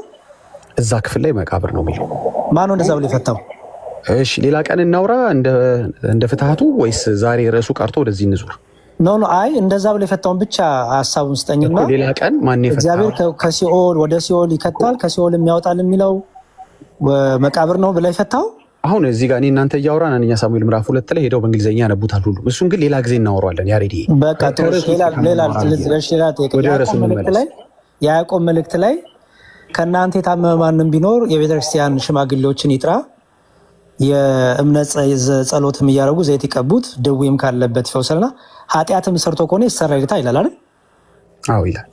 እሺ ይሄ ሰው ኃጢአቱ የተሰረየለት በማን ጸሎት ነው? በቤተክርስቲያን ሽማግሌዎች። ግን ይህም ከርዕሱ ውጭ ነው አይደለ? አይ አይደለም። ኃጢአቱ የተሰረየለት በማን ጸሎት ነው? በራሱ ነው፣ በቤተክርስቲያን ሽማግሌዎች ጸሎት። ስለዚህ የእሱ ኃጢአት ራሱ ሳይጸልይ እንዴት የተሰረየለት? ራሱ ሳይጸልይ። ከርዕሱ ውጭ ነህ ያሬድ፣ ያውቀዋል። አይ ከርዕሱ ውጭ አይደለም። ስለ ኃጢአት ስርየት ነው የምናወራው፣ ስለ ምህረት ነው የምናወራው።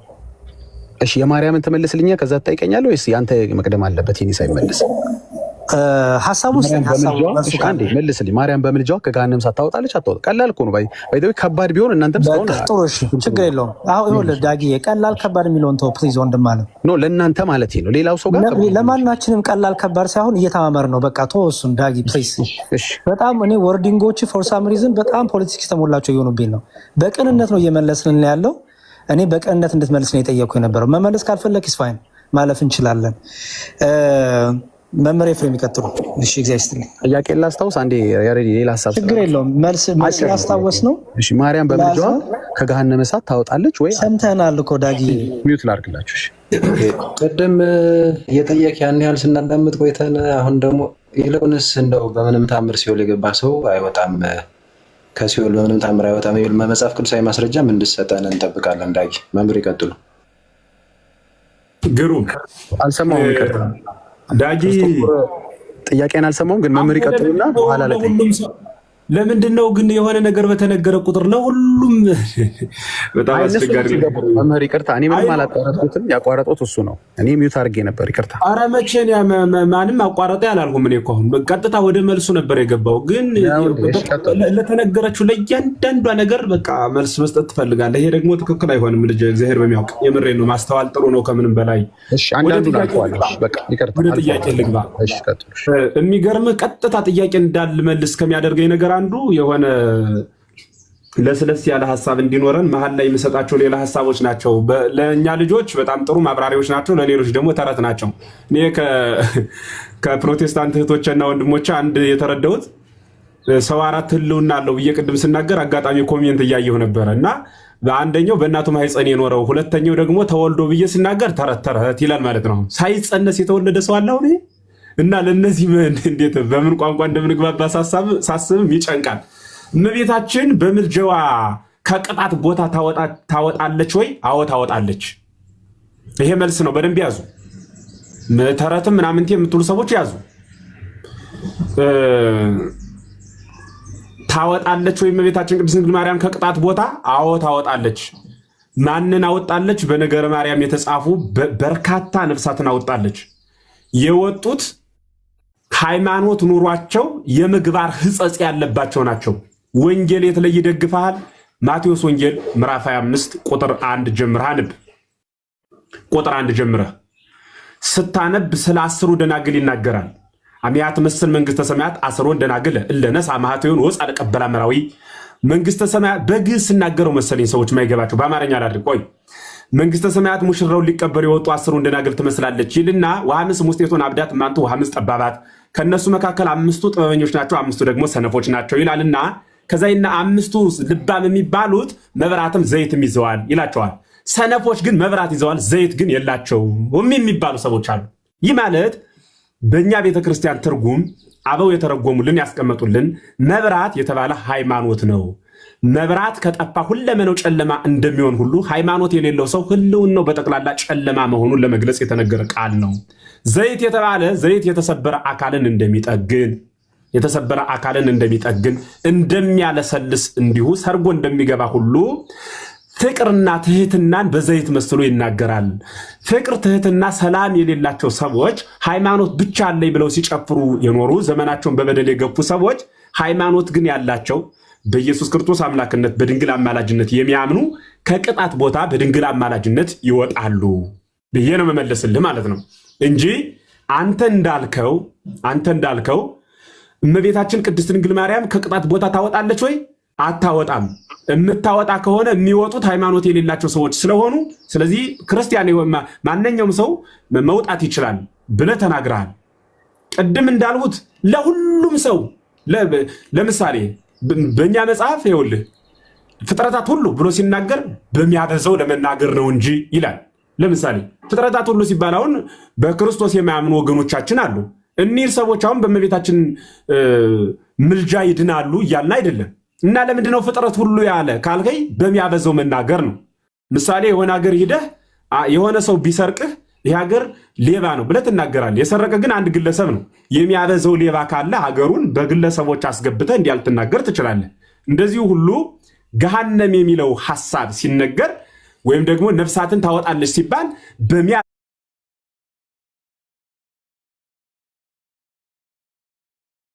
በዘው ርህሪት መሆኗን ብጽይት መሆኗን የተሰጣትን ቃል ኪዳን ለማውሳት የምንጠቀመው ቃል እንጂ አበው ለዚያ የጻፉት እንጂ ሰው ሁሉ ምንም ይሁን ሁሉንም ታስወጣለች የሚል አስተምህሮ የለም።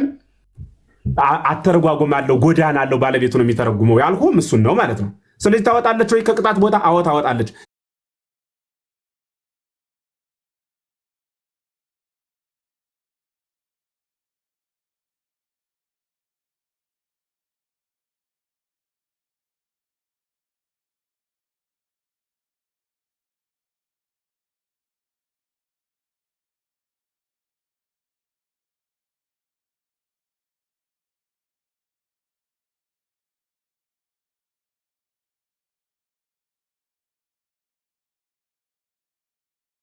ከመካነ ነፍሳት ማለት ገነትና ሲኦል ነው በእኛ ቤተክርስቲያን አስተምሮ።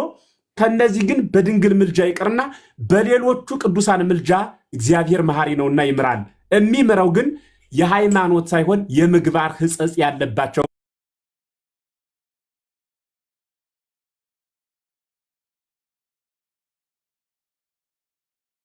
ነው። ይህ ኦርቶዶክሳዊ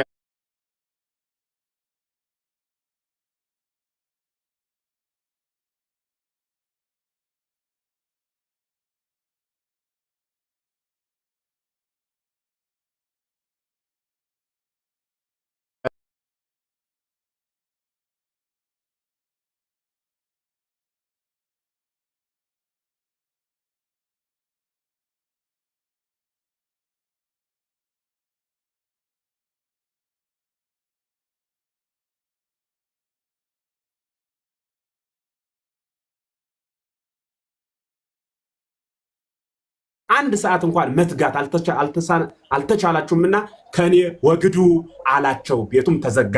እነርሱም ሀባሃሉ ሐቃየስነን ጥርስ ማፋጨት ወዳለበት ተወረወሩ የሚባሉት እነርሱ ናቸው ማለት ነው። ስለዚህ ስለነዚህ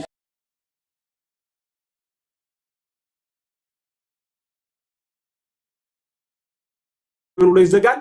ተገቦ የስሜታ አምሩ እለታ ወሰዓታ ያችን ክርስቶስ የሚመጣባትን ቀን አታውቁምና ተግታችሁ ጠብቁ ብሎ ይናገራል። አሁን እዚህ ላይ የፈለኩት ምንን ብቻ ነው እያለው ሃይማኖት ኑሯቸው ምግባር የሌላቸውን ሰዎች ነው ጥቅሱን የፈለኩት እንጂ ከፍርድ በኋላ ድነት አለ እያልኩ አይደለም።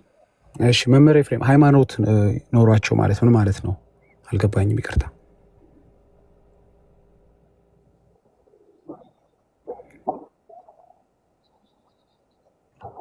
ሰማየ ሰማያት በመውረዱ ከድንግል በመወለዱ ከሶስቱ አካል አንዱ አካል በፈቃዱ መጥቶ በመልዕልተ መስቀል ተሰቅሎ አድኖኛል፣ ዋጋ ከፍሎልኛል። ቀሪውን ድህነት ደግሞ እኔ እፈጽማለሁ። ፍሬ ካላፈራው ግን በሉቃስ ወንጌል እንደተጻፈው እንከሰ ግዝማ ከመይታጽር ምድረን የሚል አለ። እንግዲህ እንዳታበላሽ ቆረጣት የሚባል ምንም ጥቅም ከሌለው ፍሬ ካላፈራ ዝም ብሎ ተተክሎ ዛፍ እኮ ነው። ውሃ ይጠጣል እኮ ሁሌ ትምህርት ይማራል ማለት ነው። እየተንከባከቡት ነው፣ እየቆፈሩት ነው አይደል? ግን ፍሬ የለውም ነው። ዛፍ ነው እኮ የደረቀ ዛፍ አይደለም እምነት እንደሌለው፣ ግን እሱ ፍሬ የለውም። ፍሬ ሲጠፋበት እንከሰ ግዝማ ከመይታጽር ምድረን እንግዲህ ቆረጣት ተባለ። ስለዚህ ምን ማለት ነው? አሁን እኔ ምን እያልሁ ነው? እንዲህ ከሆነ እኔ በዚህ በክርስቶስ እያመንኩ በግል ኃጢአቴ ግን በኃጢአት የምንወር ከሆነ ዘማዊ ከሆኑ በሐሰት የምመሰክር ከሆነ በወንጌል የምቀልድ ቀጣፊና አስመሳይ ከሆኑ የክርስቶስን ወንጌል ለራሴ ስሜትና ፍላጎት እየተረጎም ምንወር ከሆነ ክርስቶስን አምንብሃለሁ እለዋለሁ። በተግባር ግን ክጀው ስለተገኘው ሃይማኖት ያለው ማለት በክርስቶስ የሚያምን ግን የክርስቶስን ስራ የማይሰራ ማለት በእኔ የሚያምን እኔ የምሰራውን ስራ ይሰራል ብሏል አይደል? በእሱ አምኜ እሱ የማይሰራውን ስራ የምሰራ ከሆነ ወይም እንዳዘዘ የማልኖር ከሆነ ማለት ነው። አሁን ግልጽ ከሆነ ኦኬ፣ ግልጽ ሆነ። ግን ከአስተምሮ ጋር ይጋጫል፣ ለስራ ለድነት ጋር ይጋጭቦት ነው። ምግባር የሌለው ሰው በእሷ ምልጃ ሚድን ከሆነ ሰዎች ይህንን አሁን የተናገሩትን ሲሰሙ በቃ በእሱ ማመን ነው የሚጠበቅብን፣ ስራ ባይኖረንም ያው የእሷ ምልጃ ያወጣናል እያሉ ዳተኛ ያደረግም ይህንን ሰው ለሁሉም ሰው የሚሰጥ አይደለም። ያልሆነ አማኝ እኮ ሃይማኖት ያለው ገባኝ። እችን እንደሰማኝ ሃይማኖት ያላቸው ኦርቶዶክሳን ልጨርስለት፣ ይቅርታ ወንድም ዳጊ፣ ክርክር እንዳይሆን። አይ ክርክር እንዲህ ነው የመለሱልኝ ነው። ቆይ አንድ ወንድሜ አገብቶኛል። በጣም ለረጅም ጊዜ ስጠብቀው የነበረው ውይይት በጣም በቆንጆ መንፈስ እየሄደ ነው። እያስጨረስኳቸው ነው፣ እያብራሩ ጣልቃ አትግቡ። እኔ ክርስቶስ ስለዚህ አትደረብ ያስመልሳቸው። እኔ ነኝ እኮ እኔ የመለስኩላቸው ነበር ወይም የጠየኳቸው ነበር። መናገር ፈልጎ ከሆነ ችግር የሚዩት አድርግልኝ ይበሉኝ፣ ያደርግላቸዋል። ሚዩት ላድርግሎት መምህር ወይስ ሳይሆን ይኸውልህ አንዴ ክርስቶፎር ምንም ይበሉኝ እሳቸው ሚዩት አድርግልኝ ካሉኝ ላድርግሎት መምህር አንድ የሚዩት አድርግልኝና ቆይ ጨርሱ አስበው ጥሩ ይኸውልህ አንዱን ብቻ ነጥለህ ከሰማኝ መግባባት አንችልም ሁሉን ማድመጥ ከቻልህ ግን እንዲህ ብዬ ነበረ ለሁሉ የተሰጠ አይደለም መስከር መጨፈር መዘሞትን ሃይማኖት አለኝ ብለው ሲያከናውኑ ኑረው በድንግል ምልጃ የሚድኑ ከሆነ ሰዎችን ማዘናገት አይሆንም ወይ ብለላልከው አንድ ሰው ሲቸግረኝ ያበድሩኛል መስራት አያስፈልግም ብሎ መተኛት አለበት በሰፈሩ አበዳሪ ስላለ ትክክል አይደለም ይሄ ተነስቶ ነቅቶና ተግቶ መስራት አለበት ሲያቅተው ግን የሚያበድረው ዘመድ ያስፈልገዋል ደከመኝ አቅም አጣው እንደ አቅሜ እየለፋው ነው እስኪያበድሩኝ ማለት ይችላል ማለት ነው ስለዚህ ሰው እየለፋ ሰይጣን ካሸነፈውና ተሸንፎ ከኖረ በድንግል ምልጃ ይከናወንለታል ግን ያ ሲከወን ነው በደንብ አሁን አልሰማኝም ያልኩ ለሁሉም ለእያንዳንዱ ለፍጥረት ሁሉ የሚሰጥ አይደለም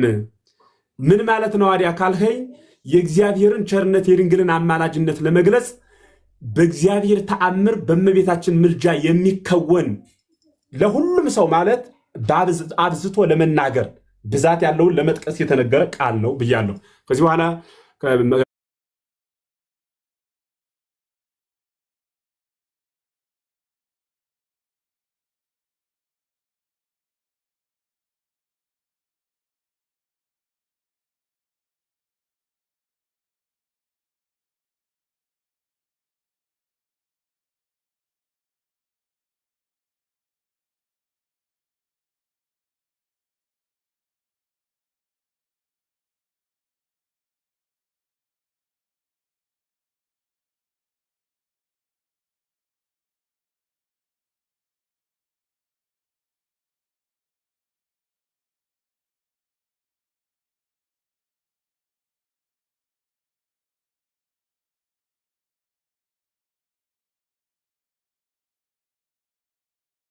ራእይ የሚሆን በምንም መሆኑ የማይቀር ጉዳይ ነው ይሄ ነገር እንግዲህ መቼም ራእዩን ያሳያት እንትን አይደለም ቁም ነገር ነው እያወራን ያለ ነውና የሚፈጸም ነው ራእይም ነው ካላችሁኝ በእርግጥ የተቀመጠው በፓስቴንስ ነው እኔ ራእይ በፓስቴንስ ሲቀመጥ ብዙ ምን በዚህ አይነት መልኩ አስተውዬ አላውቅም ሌላው ደግሞ ለ99999 ነፍሳት ነው የገባችው የጸድቀው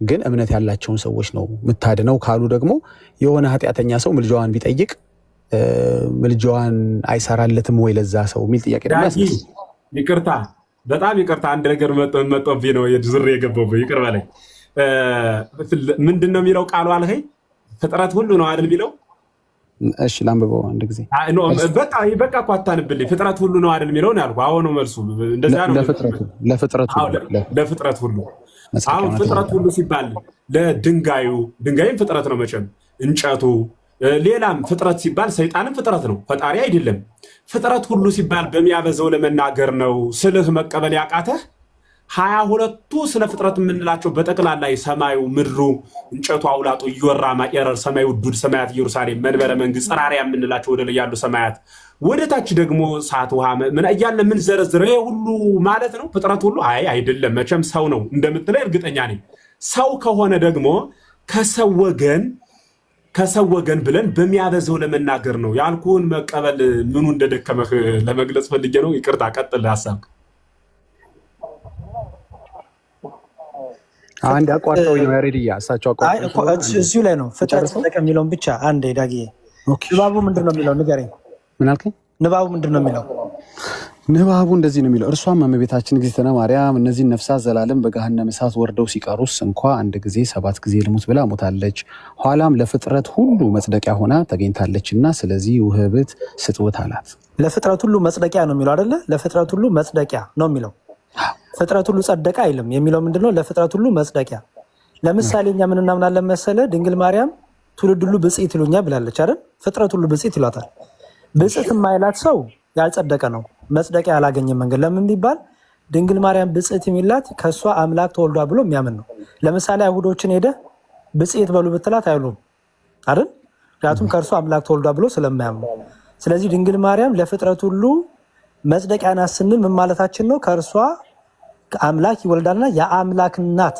ተወልዷልና የአምላክ እናት ብሎ ማመን የጽድቅ አንደኛው የእምነት ጎዳና ስለሆነ ለፍጥረት ሁሉ አዎ መጽደቂያ ናት። ለምን? አንደኛ የሚበላውን የሚጠጣውን ያስገኘችልን ስለሆነች፣ ሁለተኛ ደግሞ እንደምታውቀው በእኛ ትምህርት ለምሳሌ በሔዋን ምክንያት ሞት እንደገባ ድንግል ማርያም ደግሞ የመልአኩ ቃል ተቀብላ ደግሞ እሺ ብላ በከርሷ ስጋና ደም ነስቶ ፍሬ ሕይወት የሆነ ክርስቶስ ተገኝቷልና መጥቷልና።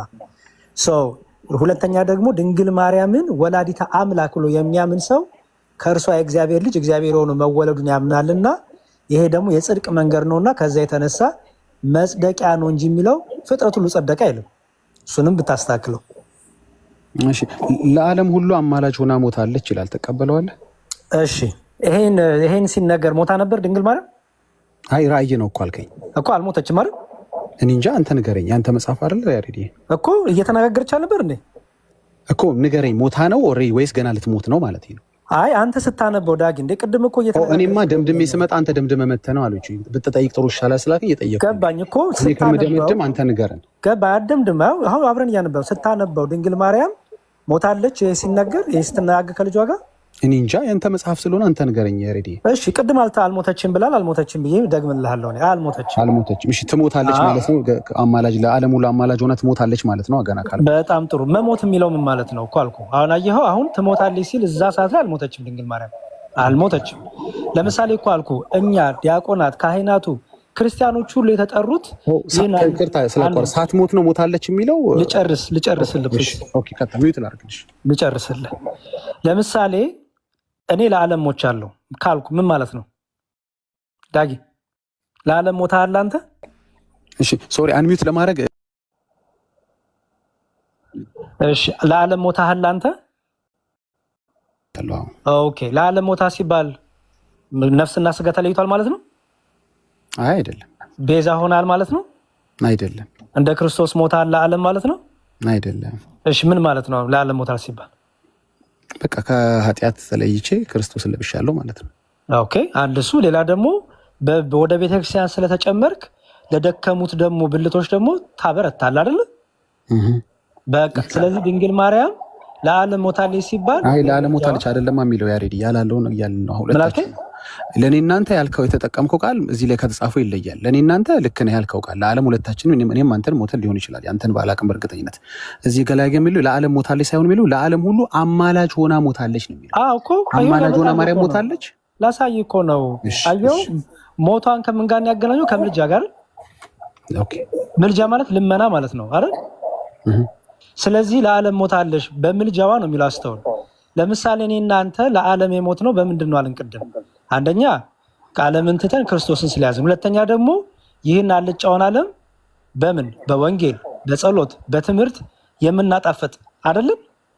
ይሄ ሁሉ ለዓለም መሞታችን ሁሉ የሚገለጥበት ነው አይደል?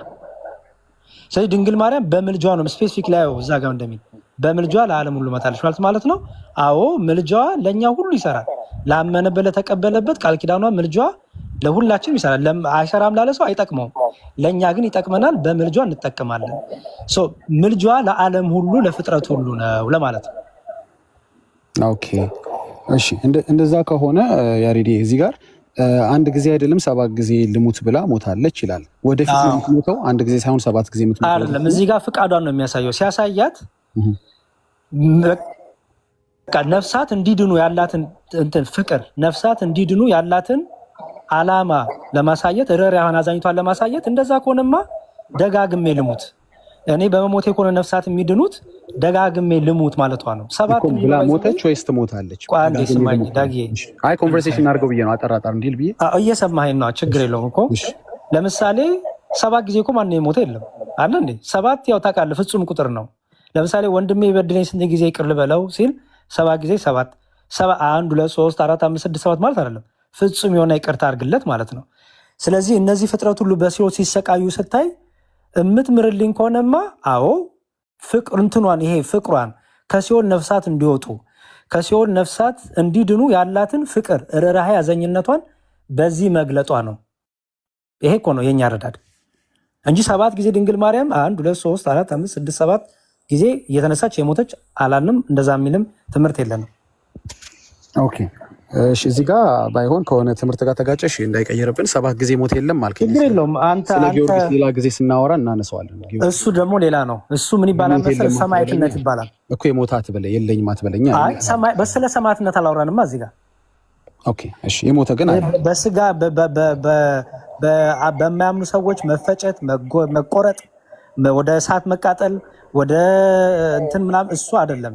ያ የእነ እስጢፋኖስ ታሪክ የእነ ጊዮርጊስ ታሪክ ደግሞ የሰማዕትነት ነው፣ ሌላ ነው። ከሱ ጋር አይገናኝም። ኦኬ። ስለዚህ ኢየሱስ ለእነዚህ ነፍሳት በኃጢአታቸው ካልሞትሽላቸው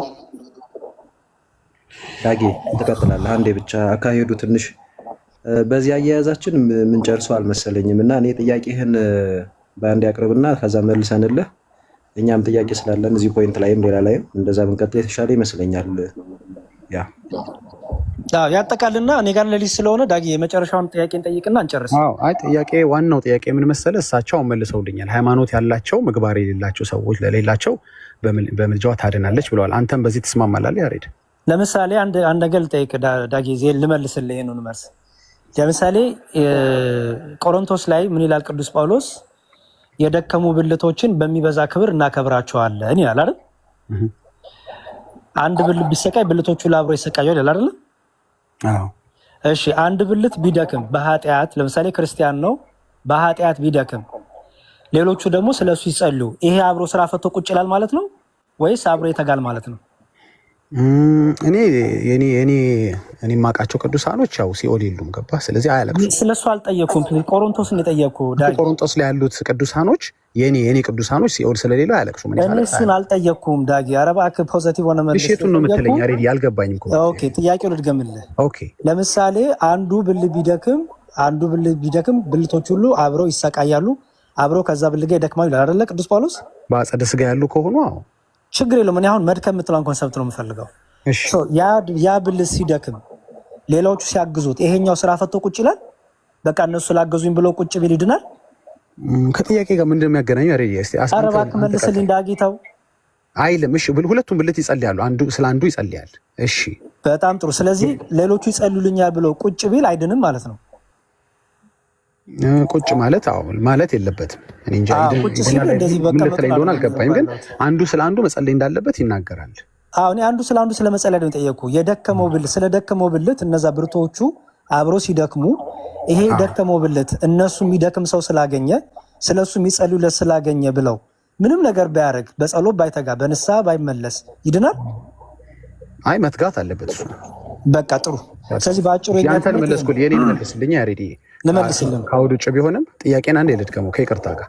አይ ምናልባት ስለማታውቀው አይደለም ደግመው ሌሎች ሀሳቦች ሲነሱ እንዳይረሳ ነው። ጥያቄ ምንድን ነበር መሰለ? ሃይማኖት ያለው ምግባር የሌለው ሰው በማርያም ምልጃ የሚድል ከሆነ ይሄ ስራ ለድነት የሚለውን አያፈርስም ወይ ነው ማለት? እናንተ ስራ ለድነት ብላችሁ ታምናላችሁ? ጥሩ እሺ። አሁን የመጨረሻ ልመልስልህ። እንግዲህ መምህር ኤፍሬም ያሉክ ምንድነው? በደንብ አስተውላቸው ከሆነ ይሄ በድካም ያለው ሰው ንስሐ አይገባም፣ ልቡን ያደነደነ ነው፣ እንዲህ ነው ማለት አይደለም ብለው ቅድም ደጋግሞ አስረዱ። ለዛ ነው ይህንን ያመጣውልህ። አንዱ ብልት ቢደክም ብልቶች ሁሉ አብሮ ይደክማሉ ሲል ይሄኛው ብልት የሚደክምልኝ አለ ስለኔ የሚጸልይ አለ ብሎ ቁጭ በል አይጸልይ አይጹም መንፈሳዊ ፍሬ አያፍራ ማለት አይደለም ብለን ፈተኗል። የእኛ ማረዳት ሴም ኮንሰፕት ነው። እዚህ ጋር የድንግል ማርያም ምልጃ እገዛ ነው። እገዛው ማለት ነው ይህ ሰው ለምሳሌ ሃይማኖቱን ይዟል፣ ክርስቶስን ይዟል፣ ግን በድካም ውስጥ የሚመላለስ ነው። እኛ ምን እናምናለን መሰለህ ዳጊ? በሰማይም በምድርም ቅዱሳን በሰማይ ያሉ ቅዱሳን የክርስቶስ ምስክር ውጫቸውን የጨረሱ እኛም በምድር ያሉትን ያስባሉ በጸሎት ብለን እናምናለን። ምልጃቸውና ጸሎታቸው ያግዘናል ብለን እናምናለን። ስለዚህ ድንግል ማርያምም ስትጸልይ ወይም በሷ ልመና ወይ በሷ ጸሎት ወይ በሷ ቃል ኪዳን ነፍሳት ይድናሉ ስንል በአዳኙ እግዚአብሔር ነው፣ አዳኙ ልጇ ነው። ልጇ ደግሞ ያ ሰው መዳን ይኑርበት አይኑርበት መዛኙ ፈታሹ አዋቂው ህይወቱን የሚያውቅ እሱ ነው። ከድንግል ማርያም የሚጠበቀው ማርልኝ እራራልኝ ብላ መጸለይ ነው። ኦኬ እራራልኝ ብላ መጸለይ ነው። ልጇ ደግሞ የሁላችንም ህይወት የሚያውቅ ነውና የሁላችንም በድካማችን የሚራራ አባትና አምላክ ነውና ያ ሰው እውነት ፍጹም ልቡን አደንድኖ ነው ወይስ ደግሞ በድካም ውስጥ ሆኖ የሚፈልገው ነገር መስራት የሚፈልገው መንፈሳዊ ትጋት ኖሮ ግን በሌላ ድካም ውስጥ ኖሮ ነው ወደ ሲኦል የገባው የሚለውን ደግሞ ልጇ ይመረምራል። እኛ እንዴት መርምሮ ከሲኦል እንደሚያወጣ ለልጇ ነው የምንተው። ከኛ የሚጠበቀው ከድንግል ማርያም ነው፣ ከሌሎች የሚጠበቀው ምንድነው? ከቅዱሳን አምላክ ክርስቶስን ማር፣ ይቅርበል፣ ራራ። እሱ ካወጣ አሜን ብለን እንቀበላለን። አዎ ግን ልደት የምን አለ መሰለህ፣ እኔ እንደማውቀው ተሳስቼ ከሆነ ትነግረኛለህ። እኔ እስከማውቀው ይቅርታ በጣም ልገባ ነው። አንዴ ዮ ፕሊዝ አልሰማህም። አንዴ አንተን አላወራህም ሲጀመር፣ ግን ደግሞ እንግዲህ እኔ ላውራና በላይ ላይ አውራ። እኔና የመዝሙሪያ በስነ ስርዓት እያወራን ነው። ማቋረጥ ሚዩት አድርገውማ ጨራሽ አትበለኝ። እኔ ላውራ ነው ብልሃል፣ አንተ አውራ። እኔ ከመዝሙሪያ ኮንፈረንስ እንደዛ ከሆነ አታወራም ማለት ነው። ለምንድን? ምክንያቱም አንተ ብቻ አይደለማ የምታወራው። አንደኛ አካሄድ ላይ ማውራት መብት አለኝ። የመጀመሪያ ውይይት የምታውቅ ከሆነ ማለት ነው። አካሄድ ከተባለ ዝም ትልና አካሄድ ይነገራል። አካሄድ እየተባለ ኮንቨርሴሽን ታቋርጣለህ ማለት ነው። አቋርጬ ይኸው አካሄድ እላለሁ። ስለዚህ ከምታወራው ሰው ጋር አካሄድ እያለው ዝም ትልና እኔ እቀጥላለሁ ማለት ነው። እሺ፣ የመጀመሪያ ነገር ጥያቄ ከሆነ ጥያቄው ይጠየቅና ምላሽ ይሰጣል አይደለም? የተሰጡት እያንዳንዱ ምላሽ ላይ ጠያቂው የራሱን አስተያየት መስጠት አለበት የሚል ህግ የለም። ውይይት አይደለም ይሄ፣ ዲቤት አይደለም። እስካሁን እየሆነ ያለው ግን ይሄ ነው። እያንዳንዱ ነገር ላይ አሉባልታ የሚመስሉ ነገሮች ያወራል ማለት ነው። ከዛ የማይቀበላቸው ነገሮች ሁሉ ላይ ያወራል። እንዲቀበል እኮ አይደለም ግን አሁን ያሬዶ የመጨረሻ መልስ ሰጠ አይደለ? ከዛ እሱ እንደገና ሐሳብ ሊያነሳ ነው እዛ ላይ እንዲህ እየተባለ ይቀጥላል። እሱ መች ሊጠየቅ ነው? እሱ መች የራሱን እምነት ሊያብራራ ነው? ስንት ሰዓት ሙሉ አንድ መጽሐፍ ላይ አንድ ሐሳብ ላይ እሱ የሚፈልገው ፖይንትን እስኪያገኝ ድረስ ለሪከርዱ የሚመቸው ነጥብ እስኪነሳለት ድረስ እየተወራ ነውና እኔ ይሄ ነገር ስላልገባኝ ነው ያሬዶ። የኛን እምነት ጥያቄ ከሆነ መለሳችሁ፣ መምህር መለሱ፣ አንተ ተመለሰ፣ በቂ ነው። በቂ ነገር ተመልሷል። ዳጊ አምኖ ይሄዳል የሚል እምነት ካላችሁ አላቅም። እኔ እንደዛ አይነት እምነት የለኝም። አይደለም በቃ የኛን ከሆነ ግን በቂ ስለሆነ እስኪ በተራው ደግሞ ጠይቁትና ሲመልስ ደግሞ እንስማ። ኦኬ ጨርሳለሽ? ሊቀጥል እንግዲህ ያ እንትን በልና አጠቃለን እንጨርስ። አንደኛ ሁላችንም ጋር ሌሊትም ነው ባይዘው ወይ ሰው አጠቃል ጨርስና መምህርም እኔም ሀሳቡን ሰተን ቅድም የጠየቁ ሁለት ጥቅሶችም ነበሩ፣ እነሱን ብትመልስልኝ በማጠቃላይ ደስ ይለኛል። ካልሆነ ግን ችግር የለውም፣ እኛ ማጠቃለያ ሰተን እንጨርሳለን። ሀሳብን ስጥ። እሺ እንግዲህ መጨረሻ ላይ ያለው ሀሳብ ምንድነው መሰለ? ሃይማኖት ኖሯቸው ምግባር የሌላቸው ሰዎች፣ እኔ መጀመሪያ ሃይማኖት ያላቸው ገሃነመ እሳት ምን ይሰራሉ የሚል ጥያቄ አለኝ። ገብቷል? ሃይማኖት እያላቸው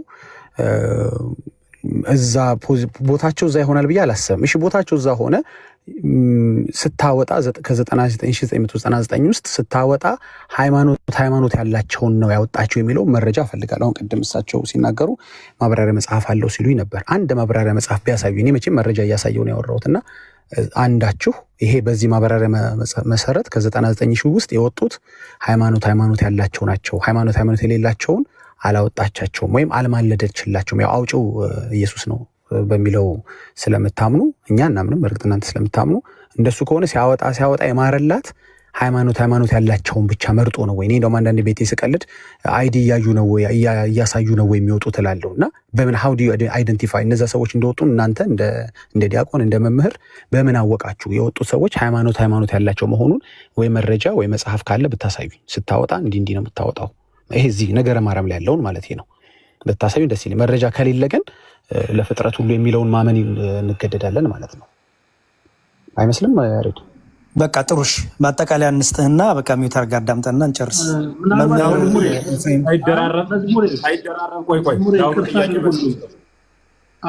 መዝሙር አንዴ ይቅርታ አድርጉልኝ። ምክንያቱም አንዳንድ ፌዝ ባይኖር ጥሩ ነው፣ ያለማወቅ ችግር ስለሆነ ማለት ነው። ዳጊ አንድ መሰረታዊ ጥያቄ ነው የምጠይቀህ። የኃጢአት ስርየት በዚህ ምድር ብቻ ነው ያለው? እሺ መዝሙር ላይ ጨርሰሃል? ከጨረስክ መልስልኝ። ማለት ፌዝን ትተህ የማቴዎስ ወንጌል ምዕራፍ 12 አውጣና አንዴ ታነብልኛለህ። ቁጥር 31 እና 32 ላይ ምግባር የሚሉትም ቀጥሎም ታየዋለህ። የማቴዎስ ወንጌል ምዕራፍ 12 ቁጥር 31 እና 32 ታምናለህ አንተ? ይንቃል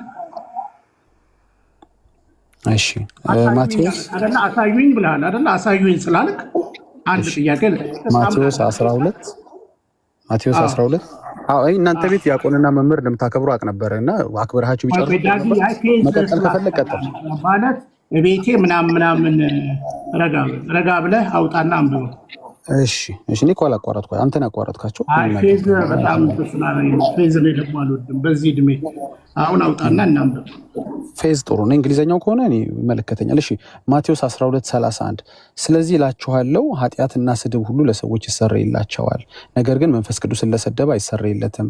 በሰው ልጅ ላይ ቃል የሚናገር ሁሉ ይሰረይለታል፣ በመንፈስ ቅዱስ ላይ ግን የሚናገር ሁሉ በዚህ ዓለም ቢሆን በሚመጣው ዓለም አይሰረይለትም ይላል። እሺ ቢንያም ምን ፈልጋለህ? በዚህ ዓለም ቢሆን በሚመጣው ዓለም ይላል አይደል?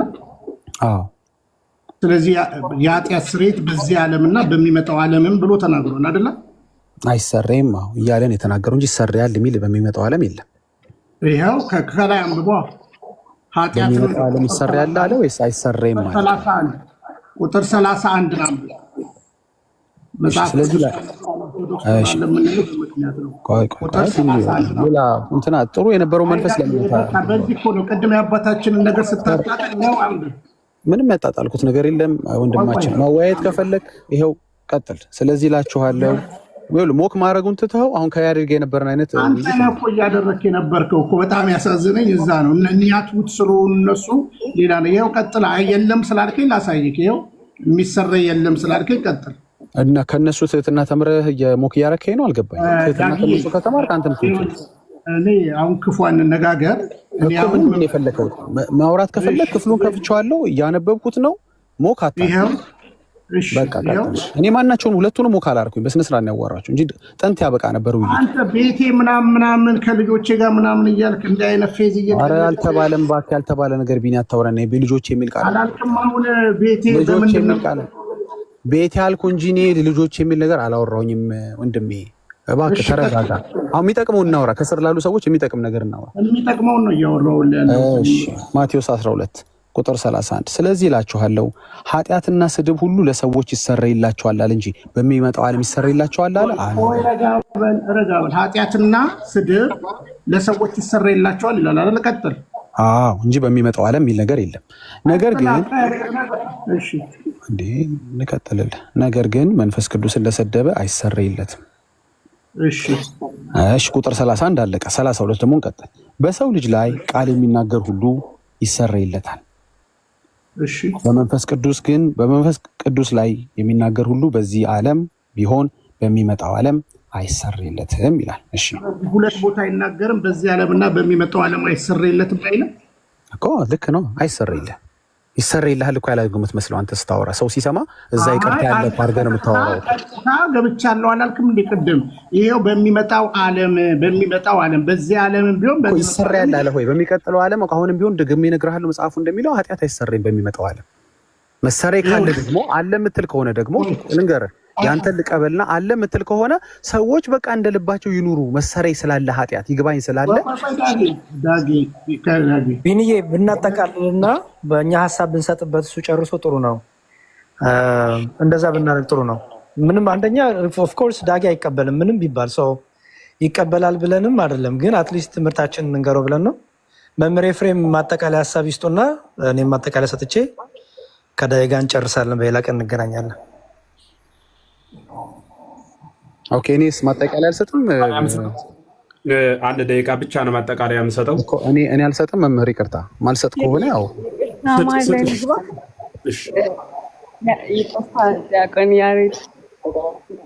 አዎ የተመለሰልኝን መልስ ላይ እንትን እሰጣለሁ። ማጠቃለያ መስጠት አለብኝ። ተመልሶልኛል አልተመለሰልኝም ብዬ ሌላ ጊዜ ቀጠሮ የሚይዝም ከሆነ ቀጠሮ ይዤ እወጣለሁ። ይቅርታ የሚሆነው እንዴት መሰለህ?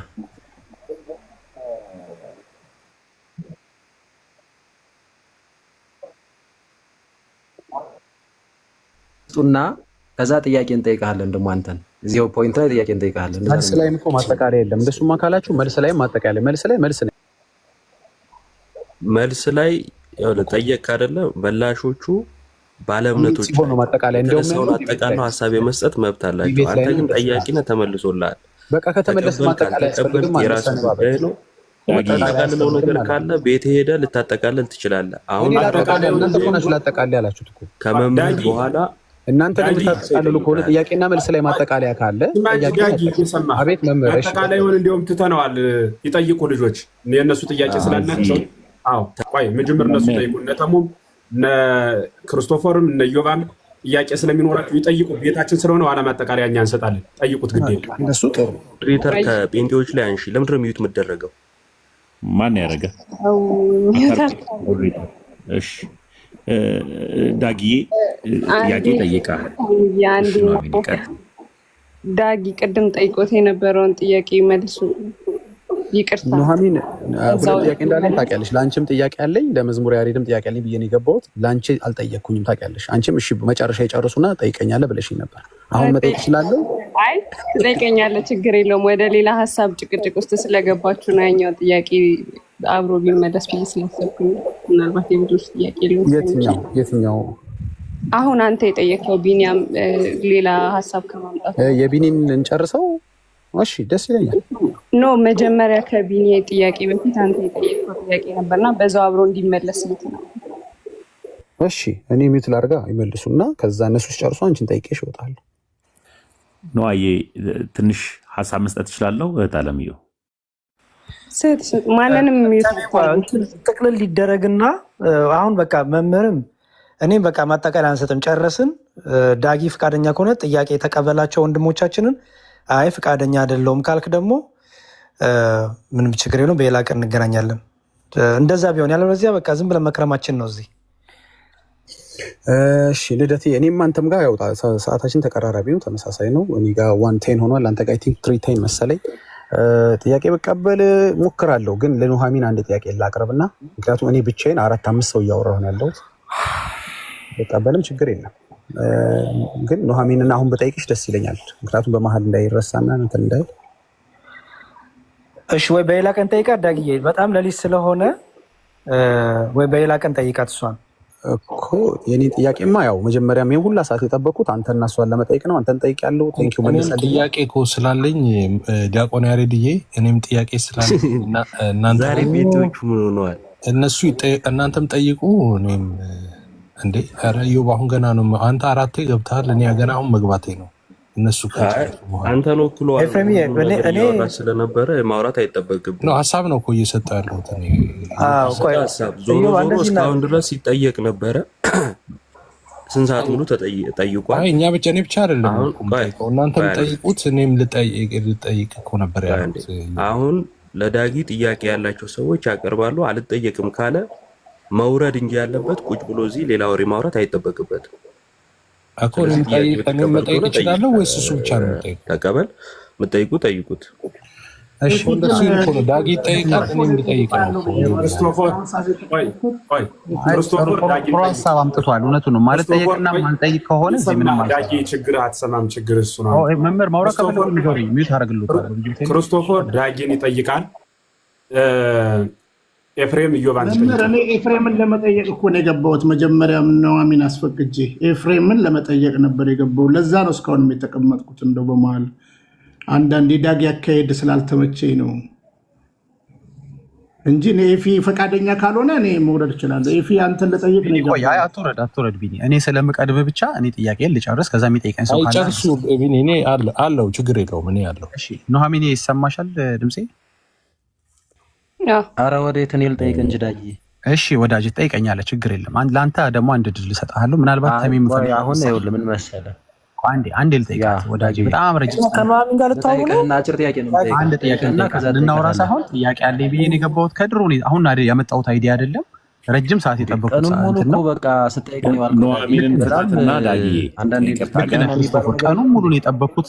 ልክ ነህ አንተ ደግሞ በኋላ ገባህ ዳጊ መደራረብ ነው ያልከው። እንዴት ነው ቃላቶችን የምሰነጥቃቸው? እባክህ አይ ልክ ነህ። ከአንተ በፊት ያው ቆይቻለሁ፣ ከ3 ሰዓት በላይ ቆይቻለሁ። ልጠይቃት እድሉን ልጠቀም። ያው ደግሞ ተናግሬ ነው የገባሁት። እሺ ጠይቃላት። ጠይቅም አሁን አንድ 2-3 ጥያቄዎች አሉኝ።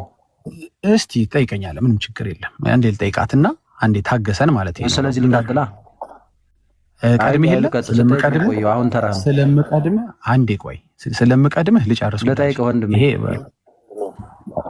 አትጠይቀኝ እኮ አላልኩም። ሌላ ቀን ጠይቅ። በቃ ኑሐሚን በዚህ አይነት ምንም ዳጊ መጠየቅ ካልፈለገች ችግር የለውም እኮ አትጠይቀኝ ትበለኝ። ሆስቷ ምንም እኮ ችግር የለውም አትጠይቀኝ፣ ሌላ ቀን ጠይቀኝ ትበለኝ። ከዛ ትጠይቃለህ አንተ እንደዛ ብትልህ እኔ ምን ቢያልኩ እንዴ ያሬዲ አልሰማሁም።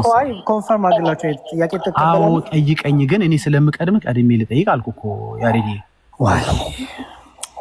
በጣም ግን ከባድ ነው በጣም ብቻ። እሺ እኔ የምለው ግን ዳጊ እንጂ ዳጊ ግን በቃሽ የሚባል ነገር መልመድ ለምንድን ነው የተሳነ? ኧረ ተው፣ እውነት ጥሩ አይደለም ማለት ኔትወርክ ከሆነ መምህር ይቅርታ አላውቅም። እሺ ብያለሁ፣ ግን ኔትወርክ ነው መሰለኝ አይሰማም። ደግሜ እሺ ልበለውለት። እሺ አልኩኝ ወይ ደግሞ በእንግሊዝኛ እንግዲህ አለልኝ። ምን ላይ ኖ ይሄንን አሁንም ይሄን የሆነ እንደሱ ስላቁ ብዙ ጥቅም የሚኖረው አይመስለኝም። አሁን የኔ ጥያቄ ተናግሬ ነበር አይደለም? እነሱ መስማት ያቃተ አንተን ክርስቶፎር ይጠይቃል። እኔ ከገባው ጀምሮ ጠዋት 1 ሰዓት ተኩል ነው የገባሁት። እስካሁን ድረስ ጠያቂ አንተ ነህ። አንድ ጥያቄ አልተጠየቅ። ስለዚህ አሁን ክርስቶፎር አንተን ይጠይቃል ወይ አክሊል መጥቷል። ኤፍሬም ደግሞ አክሊልን ይጠይቃል። ይሄው አንድ ወንጌላዊ፣ አንድ ፕሮቴስታንት፣ አንድ ደግሞ ኦርቶዶክሳዊ አባድነናል። በዚህ መሰረት ለምንድን ነው አንተ ማትጠየቅ? ኑሐሚን የምትጠይቃት እዚህ ላይ ስንት መምህር ስንት ዲያቆናት ባለበት ቦታ ለምንድን ነው እሷን እችን መጠየቅ ፈልጋለሁ የምትላት? ብትጠይቃት እኔ ነው የምመልስልህ። እሺ እርሶም ከፈለጉ ለኑሐሚን ነው የምመልሰው ብሎ እርሶም መመለስ ይችላሉ። ባይዘው ችግር የለው መምህር። እኔ ማንንም ማዘዝ አልችልም። እዚህ ቤት አንድ የማውቀው ነገር ከገባው ሰዓት ጀምሮ 2 ጥያቄ አለኝ። አንድ ለኑሐሚን አንድ ለመዝሙር ያሬድ ብዬ ገብቻለሁ። ይሄን ያህል ጠብቀ መጠየቅ አትችልም ካላችሁኝ አልጠይቅም። እኔ መልሰው የሚል አካልም ካለ ይመልስ ማለት የዋልነ እኮ በአንተ ነው እስካሁን ድረስ የዋልነ ዳጊ ለምን ዳጊ። ስለዚህ መምህር ይመልሱልኝ። በቃ ለእሷ መጠይቃትን ጥያቄ አሁን አልመልስም። እኔ አሁን ጥያቄ ጠይቋል። ያው አክሊል መጥቷል። ጥያቄ ካላቸው ይጠይቁ። መጀመሪያውን ተጠየቅ። አንተ መጠየቅ አልፈልግም ካል መጠየቅ አትችልም። አንተን እናድርጓ ከታላቅ ይቅርታ ጋር እኔ አሁን ቅድም መጥቼ ነበር። አሁን ተመልሼ መጣሁኝ። እንግዲህ ክርስቶፎር ለምን ወጣ? ዳጊ የኑሐሚንን መጠየቅ ከፈለግ እንግዲህ አሁን እህታችን ኑሐሚን እዚህ ጋር አሁን በጣም በርካታ መምህራንም አሉ ዲያቆናትም አሉ ምናምን። ዲያቆናቱ መምህራኑ ፊት ለፊት ላይ ቁጭ ብለው ከእህታችን ኑሐሚን ጋር የምትጠያየቀው ምናምን ነገር ካለ በውስጥ ሞክረውና እዛው ጨርሱት፣ እዛው ጠይቃት፣ እዛው ትመልስልህ። እዚህ ጋር የትምህርት ጉዳይ እስከሆነ መመለስ የሚችሉ ወይም ትምህርቱ ላይ ያሉ መምህራን ስላሉ ከመምህራኑ ጋር ቀጥል። የትምህርቱ ጉዳይ ከሆነ ያለ ከመምህራኑ ጋር ቀጥል። አይ እኔ በቃ እንደው ኑሐሚን መጠየቅ እፈልጋለሁ ካልክም አሁን እዚህ ጋር መምህራን እያሉ እሷን እዚህ ቦታ ላይ ሳይሆን የምጠይቃት በውስጥ ጠይቃት፣ እዛው በውስጥ ጨርሱት። አሁን እዚህ ጋር ግን ትምህርቱ ላይ ፎከስ አድርጉና መምህራኑ ስላሉ መምህራኑን ጠይቅ። ዳጊ ፕሊዝ። እሺ መምህር ማን ነው የሚጠይቀው? እሺ አንድ ሰው እኔ እችላለሁ መቻል ሳይሆን ይመቸኛል የሚል ሰው ማለት ነው። ስለ ችሎታ ማውራት አይደለም። ጠይቅ፣ ይመለሳል። ምን ርዕስ ላይ ናችሁ አሁን? ምን ላይ ደረሳችሁ ከቅድሙ ርዕስ? እሺ እዛው ላይ ነን ያለው። እሺ መምህር ነው የሚመልሱልኝ? ማን ነው ተዘግቷል? የቅድሙ ሰምታችሁ ነው የምትመልሱልኝ? አይ የቅድሙን ተዘግቷል ላይ ናችሁ አሁን? አይደለም ቅድም ሌላ ነበረ፣ ስለ ምልጃ ምናምን ነበር። እሱ ተዘግቷል። ሌላ ነው አኪዋ ሌላ ላይ ነገር ማለት አሁን ሌላ ልናነሳ ነው። ዳጊ ልጠይቀው። ማን ነው የኑሐሚንን የሚመልስልኝ? አንዴ አኬ ጥሩ አይዲያ አምጥቷል። ቆይ አንዴ እሺ መምህራን በጣም እንድበሳጭ እየገፋፋኸኝ ነው ዳጊ። ጥሩ አይዲያ አምጥቷል እኮ መምህራን እያሉ ዳጊ ስርዓት ዳጊ አትረብሽ። መሄድ ከፈለግ መውጣት ትችላለህ። ለምንድን ነው ይሄን ያህል የግራ ለምንድን ነው በሰው የምታፌዘው? ክርስቶፎር ሲወጣ ለምን ወጣ የሚጠይቀኝናል? መጣ ይኸው ይጠይቅህ። አዳምጣ። ለምንድን ቅድም እኔ ማብራሪያ ስሰጥ የለውም አለ። ስወጣ መምህር ኤፍሬም የት ሄዱ አለ። ተመልሼ መጣሁ ገባሁ መለስኩልህ። 2 ሰዓት የሚሆን አወራን። አሁን ደግሞ ጥያቄ መጠየቂያ ጊዜ ሲደርስ ዘግተን ጨርሰን አሁን ደግሞ ኦርቶዶክሳዊ ይጠይቅ ሲባል ኤፍሬም ምንም ጥያቄ አለ ያለ ካለህ አክሊልን ወይ አንዱን ትጠይቃለህ። እነ ዮሐዴም ስለነበሩ እነ ዮባ ትጠይቃለህ አልን አይደል? አሁን መጠየቅ ትፈልጋለህ አትፈልግም? ለዚህ ብቻ ነው ያው ማብራሪያ አልፈልግም። እስካሁን ሲጠይቅ ነበር ዝም ብሎ ሲጠይቅ ነበር። ስለ ድንግል ማርያም ነገረ ማርያም አንስቶ እኮ አወራን። በጣም አንተ ከወጣ ጀምሮ እስካሁን ድረስ አወራን። ጥያቄ ጠያቂ እሱ ብቻ ነበር ማለት ነው።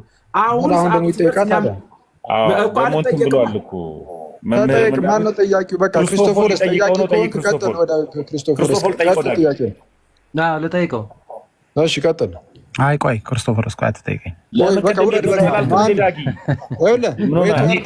እኔ አሁን አትጠይቀኝ አልኩኝ እንጂ መጀመሪያ እንጨርስ። መጀመሪያ ትመልሳለህ ወይም ትወርዳለህ? ዳጊ እኔ ጨርሰዋል። በቃ ይቅርታ አድርጉልኝና ጨርሰናል። አሁን የክርስቶፈር ተራ ነው።